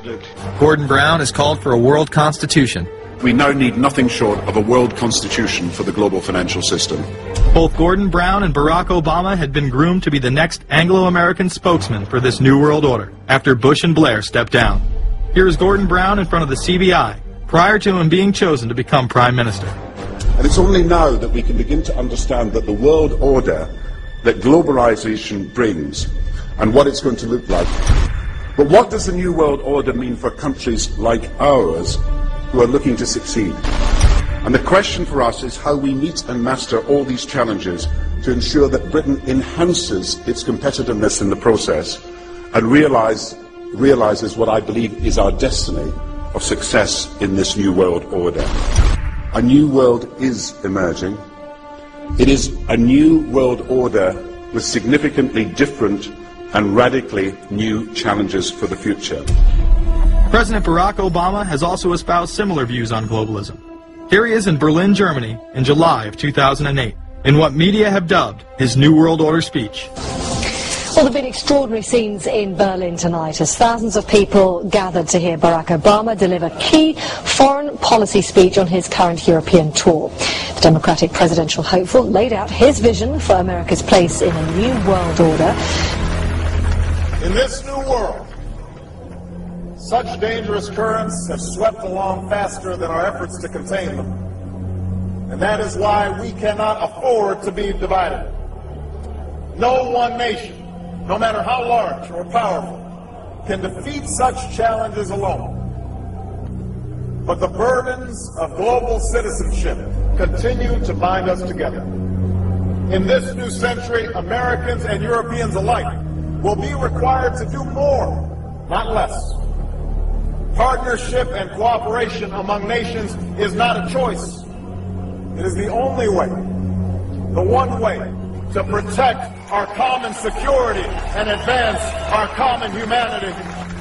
That is why America cannot turn inward. That is why Europe cannot turn inward. America has no better partner than Europe. Now is the time to build new bridges across the globe as strong as the one that binds us across the Atlantic. Now is the time to join together through constant cooperation and strong institutions and shared sacrifice and a global commitment to progress to meet the challenges of the 21st century. Barack Obama also became the first sitting president to ever become the chair of the Security Council for the United Nations, which only further cites his allegiance to world government. In an era when our destiny is shared, power is no longer a zero-sum game. No one nation can or should try to dominate another nation. No world order that elevates one nation or group of people over another will succeed. No balance of power among nations will hold.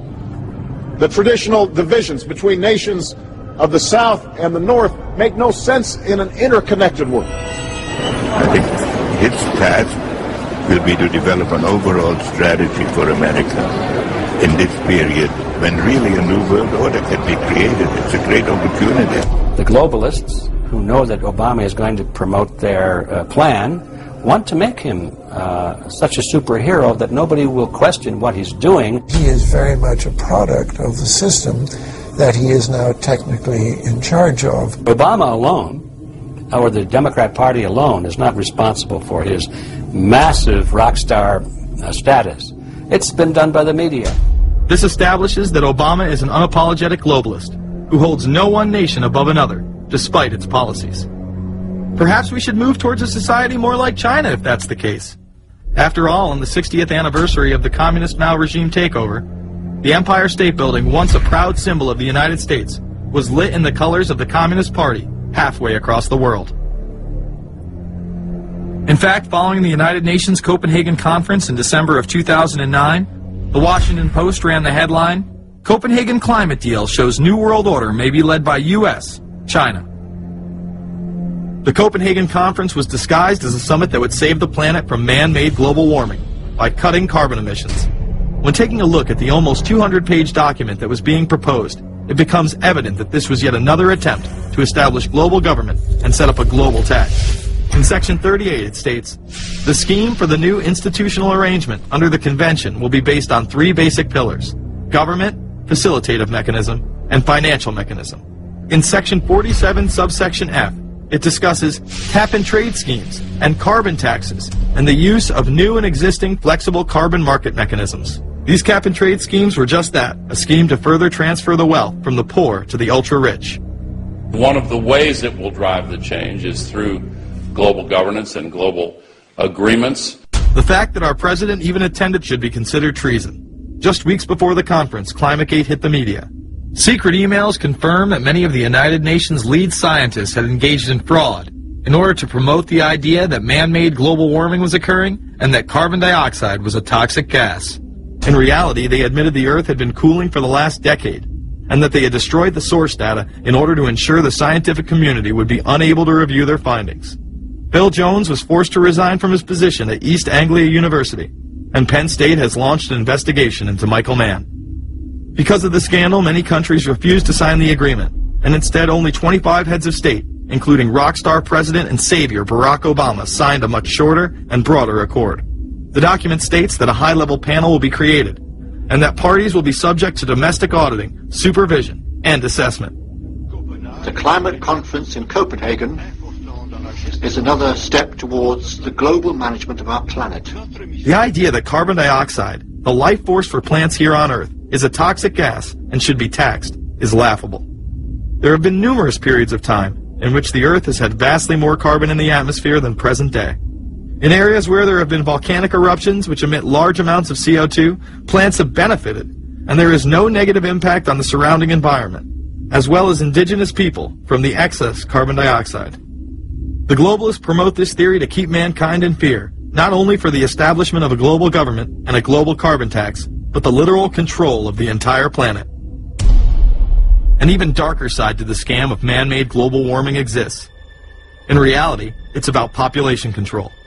Ted Turner reveals himself here in this interview with Charlie Rose. We've got to stabilize the population. When I was born, so what's wrong with the population? I mean, with too many people. That's why we have global warming. We have global warming because too many people are using too much stuff. We've got to stabilize population on a voluntary basis. Everybody in the world's got to pledge to themselves that 1 or 2 children is it. Not doing it will be catastrophic. We'll have 8 degrees. We'll be 8 degrees hotter in 30 or 40 years, and basically none of the crops will grow. Most of the people will have died, and the rest of us will be cannibals. Civilization will have broken down. What the few people who are left will be living in a failed state like Somalia or Sudan, and living conditions will be intolerable. The droughts will be so bad there'll be no more corn growing. Not doing it is suicide. Unbelievably, when Turner met with other globalists, David Rockefeller, Warren Buffett, Bill Gates, Michael Bloomberg, and even Oprah Winfrey to discuss population control, they were portrayed as superheroes. Behind closed doors on this New York campus, a secret gathering of some of the world's most powerful people. Gates, Buffett, Bloomberg, Winfrey. It was like the Super Friends. In the great hall of the Justice League, there are assembled the world's 4 greatest heroes. Together with others at the meeting, including George Soros, Ted Turner, David Rockefeller, they're worth more than $125 billion. The new Superman and Wonder Woman, the super rich friends, not fighting bad guys, but fighting for good nonetheless. Would a superhero call for a one-child policy? Would a superhero call for population control? In a recent interview, he claims that 2 billion people would be ideal. That means 4 billion plus must die to accommodate a man who owns more acreage than anyone else on the planet. Let's not forget that Ted Turner is the president of the United Nations Foundation.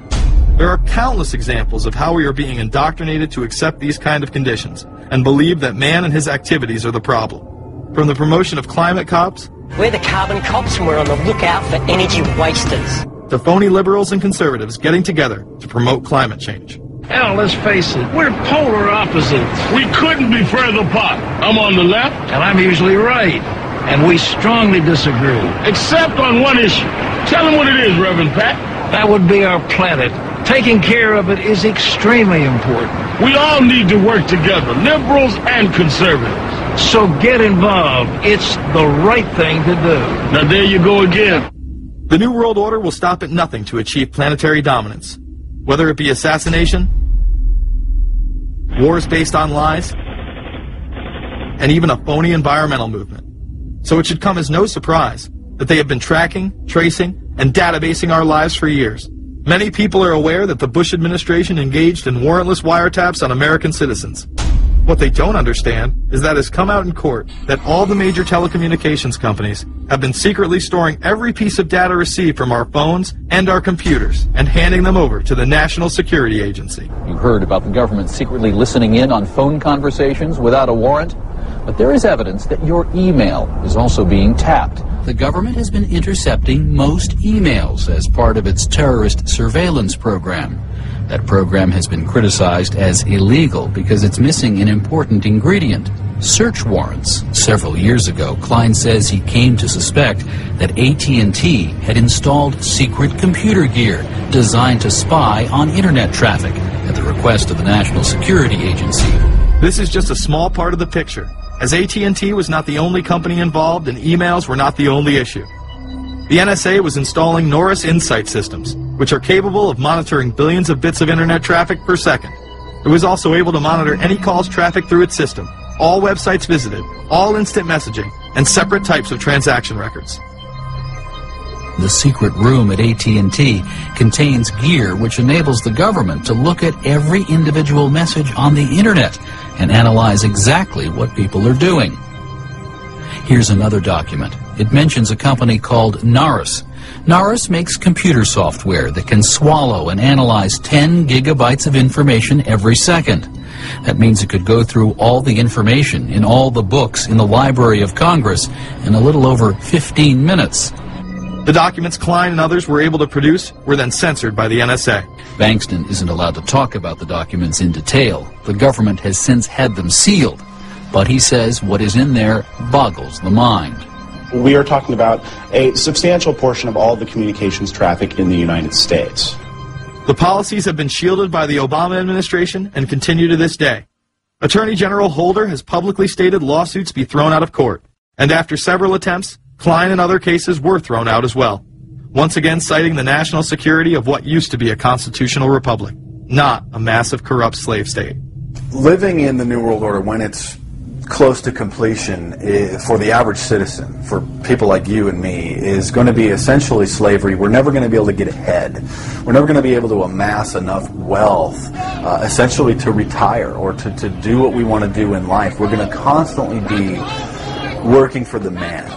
They're creating essentially a two-class system. So it's going to be an inner ruling elite and then everyone else. And I got news for you. You're everyone else.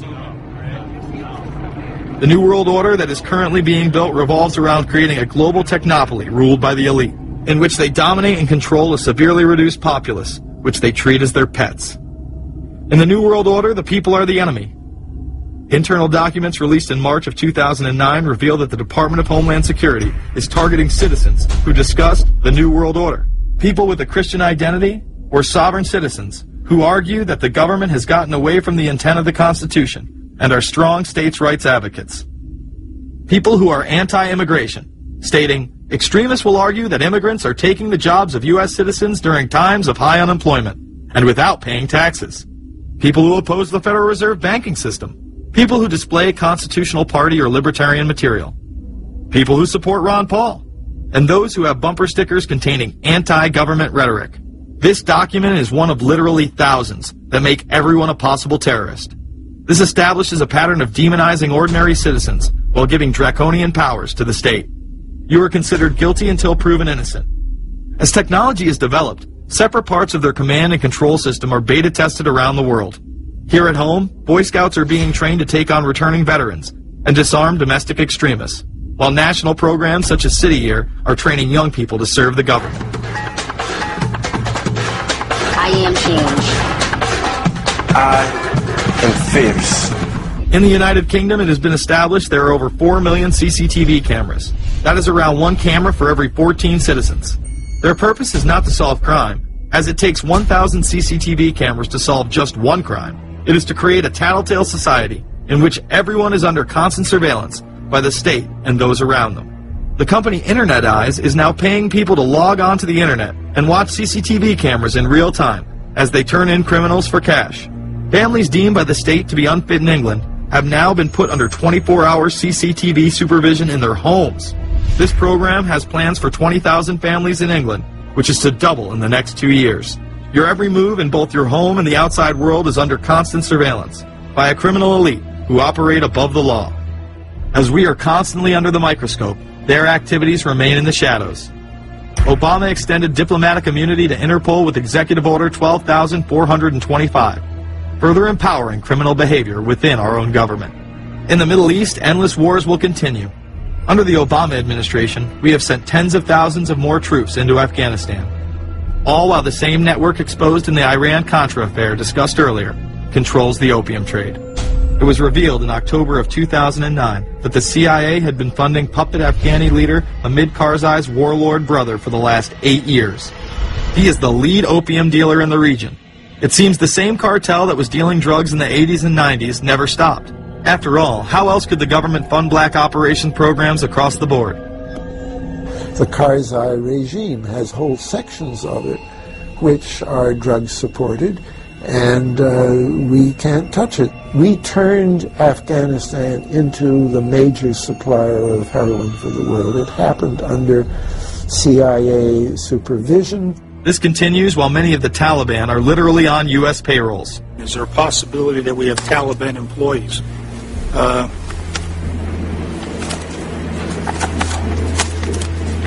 commander in the field, or I should say the COCOM commander, General Petraeus, has made it a conscious effort to, as part of his coin strategy, to hire local nationals.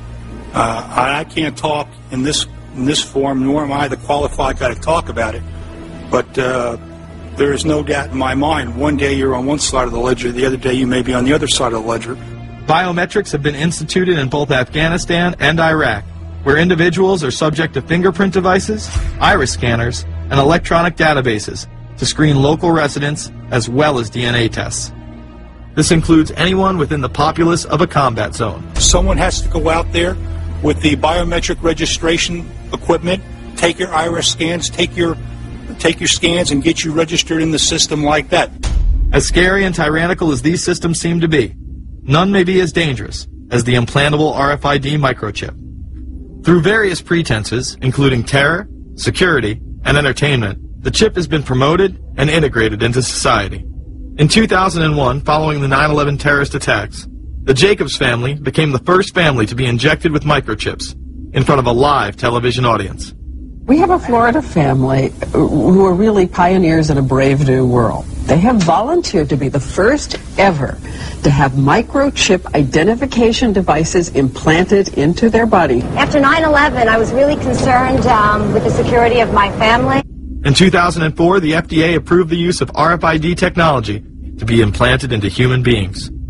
However, studies dating back to the 1990s show the implantable microchip has been linked to cancer in animals. But this has not slowed the agenda of control. In Barcelona, trendies get chips in order to receive VIP status at the exclusive Baja nightclub. A simple swipe of the arm gets them in without a line, and it pays for their drinks, too. The Mexican government also chipped employees for security measures in 2004. We were interested today to hear that more than 100 law enforcement officials in Mexico are having microchips implanted in their arms. The chips allow a person to be scanned, sort of like a cereal box at the supermarket checkout. Mexico's Attorney General and 160 of his deputies have had microchips implanted in their arms. It is to provide access, said the Attorney General, to the right people in exclusive areas. Today, aside from being promoted as a device that can save your life by storing all of your medical information in it, it is being promoted as the next generation tool for video gaming. Sega developer Yu Suzuki plans on developing gaming technology using implantable RFIDs. He states, people that have some sort of chips in their bodies, to be able to keep track of vital signs. So it doesn't have to be a scary thing, but you could put a sensor here. You know, a bit like the Matrix, as he points to his arm. It's not really something only in the future. Some people already have them, chips in their bodies. Suzuki is correct. It has never been easier to order a microchip online and implant it under your skin. Microchips implanted in your hand, arm, or shoulder is just the beginning. Some have already taken implantable brain chips that may enable the blind to see again, the deaf to hear, and much, much more, including the ability to download information directly into the brain and instantly communicate with anyone in the world, creating a worldwide mind. It's very interesting that the way that the New World Order is going is moving towards a system that is identical to that, whether it's going to be an implantable microchip, an RFID, a thumb scan, whether it's going to be some sort of a tattoo. Imagine a planet where every human being is required to be chipped at birth. This would be the final tool implemented in a command and control world government system in which the elite rule the masses with total control of their lives. This is, of course, a terrible predicament for those of us who are convinced that this system is slowly but surely destroying this country and has to be changed. But we can't count on the elected presidents to do it, and we can't count on the elected Congress to do it. We somehow have to mobilize the technological resources of the internet to create some kind of new political force in this country. So is there anything else about the ruling class we should know? Politicians, business leaders, and media figures are often portrayed as pillars of morality while they describe themselves as Christian conservatives. Nothing could be further from the truth. In reality, many of the elite are groomed at a young age to take part in occult rituals. Those who attend Yale are indoctrinated into the Order of Skull and Bones, an elite secret society cloaked as a fraternal order. Yale University is 300 years old this year, and were you to visit its campus, you would see that it still has exotic clubhouses, which look like tombs where Yale's legendary secret societies meet. Their prestige and importance have largely evaporated, but the rituals are still a secret. And so when we heard that some enterprising characters had managed to spy on the famous Skull and Bones Society, we couldn't resist.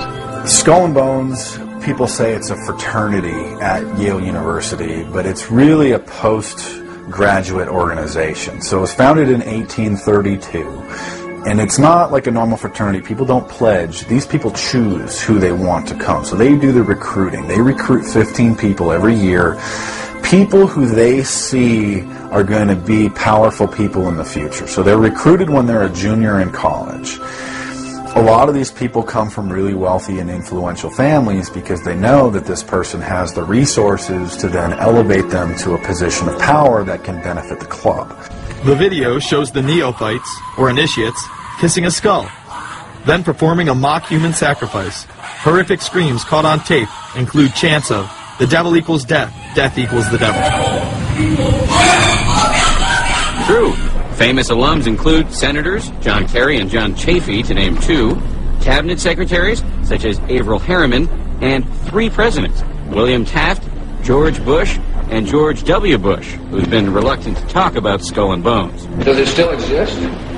The thing is so secret that I'm not even sure it still exists. Former Skull and Bones members and current members have been presidents, heads of the CIA, senators, heads of business. I mean, huge, huge corporations.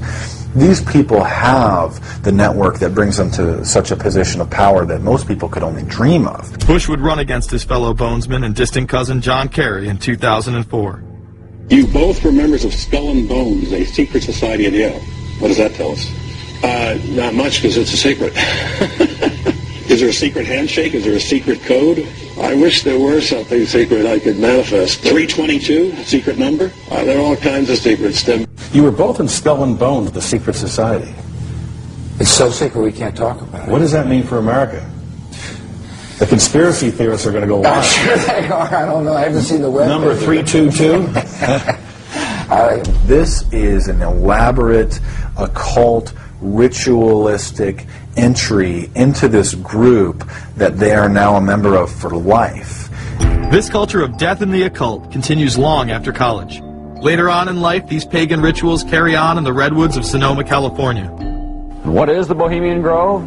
Well, it's a kind of summer camp for the powerful, an all-male gathering in great secrecy. This group was formed in the late 1800s by artists, industrialists, and politicians. Bohemian attendees worship the owl as their deity. The Aztecs, Mayans, and other natives of Mesoamerica consider the owl a symbol of destruction and death. This is why the opening ritual for the club is the cremation of care. During the ritual, the effigy of a baby is rowed across the water by the Grim Reaper and given to a high priest, who then tosses it on a fiery sacrificial altar of a 40-foot owl god. It is an earth-based ritual in which care is burned away. The conscience is symbolically cast aside so that they may ignore the pain they have inflicted on others for the advancement of their own agendas. With this ceremony called the cremation of care that begins the two-week encampment where the body of dull care, symbolizing woes and concerns, is burned on an altar in front of a big owl statue. When that ceremony ends, they all start to cheer and yell. You have to ask yourself why it is that somebody would want to do that, let alone these elite people. And if you look at the elite throughout history, many of the people that achieve pinnacles of power are into the occult. They seek a supernatural way to gain power. Why are Christian conservatives such as the Bushes and Newt Gingrich attending the Grove? And I recognize I'm not going to be invited to Renaissance Weekend or that Bohemian deal where Newt, Rush, and Dick all sit in a teepee naked beating on tom-toms. Why does the media barely mention the Grove? Because many of them are in attendance. Late political cartoonist Phil Frank of the San Francisco Chronicle draws a reporter thinking about his loyalties to Bohemian Grove as he takes notes for a story. Stories about what happens in these redwoods are hard to come by. A campground statue reminds Bohemians to keep their mouths shut about the Grove. Many world events have been shaped at the Grove, including the creation of the atomic bomb. Discussions at the Grove in the 1930s helped lead to the development of nuclear power and the atomic bomb. Every Republican president since Calvin Coolidge has been a member, as well as many Democrats, including Jimmy Carter. If you look at the membership lists of the Bohemian Grove and the Council on Foreign Relations, the Bilderberg Group, a lot of the key level people are overlapping and are involved in numerous groups. In addition to pagan rituals that take place there, this all-male club also deals with darker themes through the plays Montezuma, which feature Aztec human sacrifice, and Faust, which feature Mephisto. Some of these plays are disturbingly flamboyant. Many of the elitists have a penchant for cross-dressing and singing show tunes. Perhaps that is why much of the all-male staff also happen to be homosexuals. Well, each year, many of them seem to have a stunt or try to come up with a stunt. Last year, in 1980, the popular button was Free the Fortune 500. Bohemian Grove that I attend one time at a time. It is the most faggot goddamn thing you will ever imagine. In 2004, the New York Post reported that gay porn star Chad Savage would be servicing moguls at the Bohemian Grove. In recent years, several politicians have been outed in scandals, including Senator Larry Craig, who tried to solicit sex from an undercover officer in 2007. Even more shocking, it was revealed in 2004 that right-wing blogger James Guckert, who had unprecedented access to the White House during the Iraq War, was actually Jeff Gannon, a madam and male prostitute for MilitaryStuds.com. During his 2 years writing for GOP USA and Talon News, Gannon officially made over 200 appearances at the White House. Oddly enough, over 24 of these visits would take place when there were no scheduled briefings. He failed to check in or out with the Secret Service on many other occasions, coming and going as he pleased. These type of activities are not new to the White House. In 1989, headlines involving call boys in the White House rocked the cover of the Washington Times. The Washington Times reported today that unidentified White House aides in the Carter, Reagan, and Bush administrations now are being investigated for using the services of a call boy ring.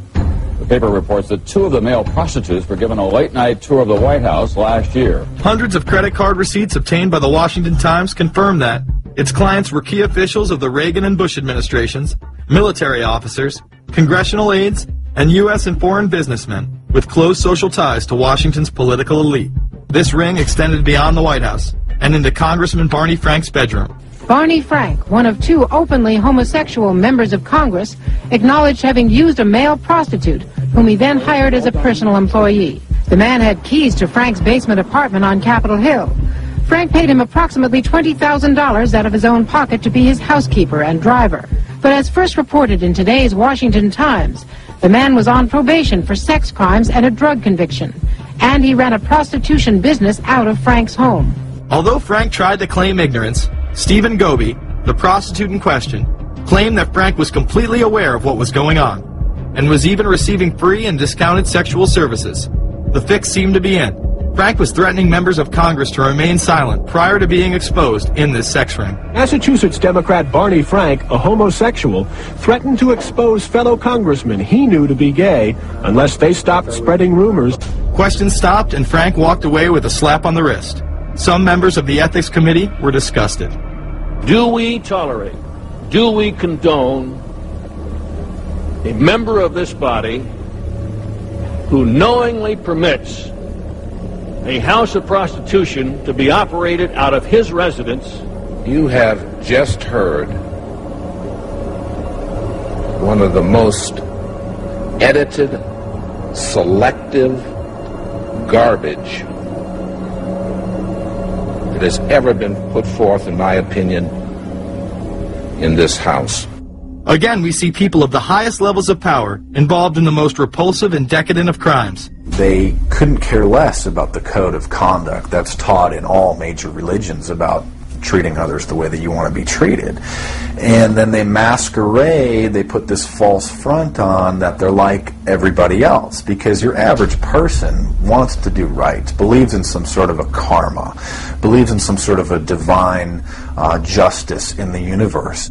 And so these people need to put on this front that they're like the average Joe in middle America, that they go to church every once in a while, and that they believe in an afterlife and a divine justice. And so they have to put on this front that they're like everybody else in order to get elected and to be accepted and to not have people look at them suspiciously, because if somebody goes around and openly admits that they were an atheist or that they were some obscure religion, people aren't going to throw their support behind them as much, and they're not going to trust them as easily.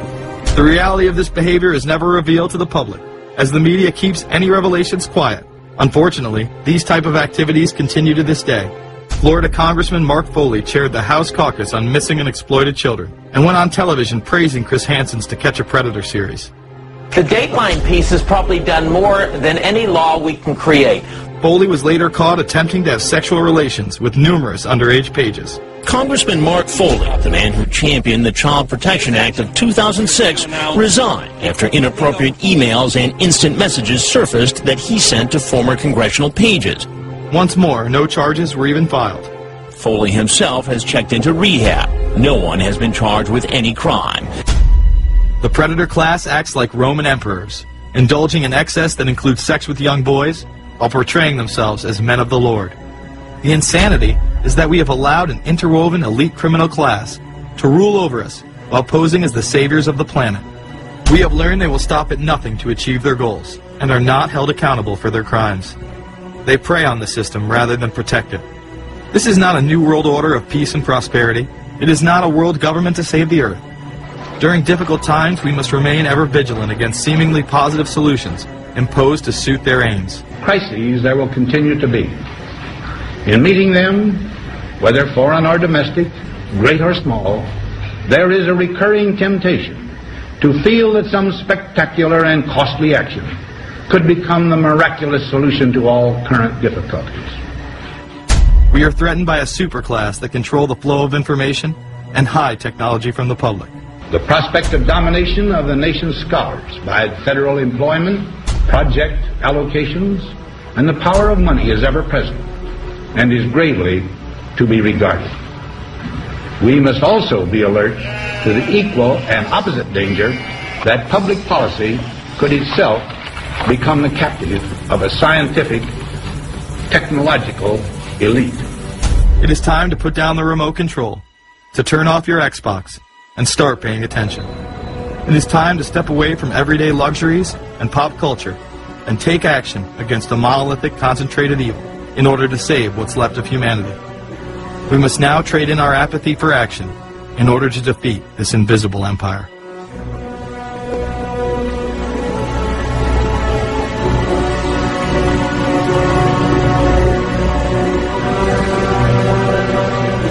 How set up are we to deal with this new world order? I think we're going to hear a lot about that today. Let's take the New World Order. It's an interesting phrase. I've been thinking a little bit about the structure of the world, right? The New World Order, as everybody says. The peace could yield to the pernicious New World Order. The New World Order. The New World Order. The New World Order. The New World Order. This New World Order. Stay fixed on your goal of imposing the New World Order. You kept talking about New World Order. A New World Order. That's what we need now. A new world order with swing. One war and one victory doth not a new world order make. Conservatives used to believe in the United States of America rather than the United States of the New World Order. The ambition to create a new world order. Whose world order is this? And of course, what he called it was the New World Order. Respect for a new world order. We can see a new world coming into view, et cetera, et cetera. That's the core of the New World Order that we want to try to build. The sole superpower, New World Order. New World Order. A new world order. To a new world order of peace. Let's say a new world order, for want of a better term. Entities of the new world order. The whole concept of New World Order is something else. It really says that the state is God. The state will play a bigger role in the economy. New order. What Wilson wanted was a new world order, not just a new world order. In order to compete in the New World Order. Compete in this new world order. This is the third leg of the New World Order. We had the World Bank, we had the IMF, and now we had the World Trade Organization. The rigid New World Order. This hoped-for New World Order. Constructing a New World Order. In the new world order of the 21st century. The new world order we're going to put in place In this new world order. In this new world order. The patriots in this country are not going to see their rights diminished in order to create a new world order. President Bush has described as a new world order, which I share that, we all share that same desire. A new world order is surely in the making here. Are we ready for the new world order? It's a timely and often controversial question. You don't hear a politician speak the way you do in America. It's about the future of Europe and a new world order. Mr. President, thank you so much, and I hope to have you again, and I hope to see you again.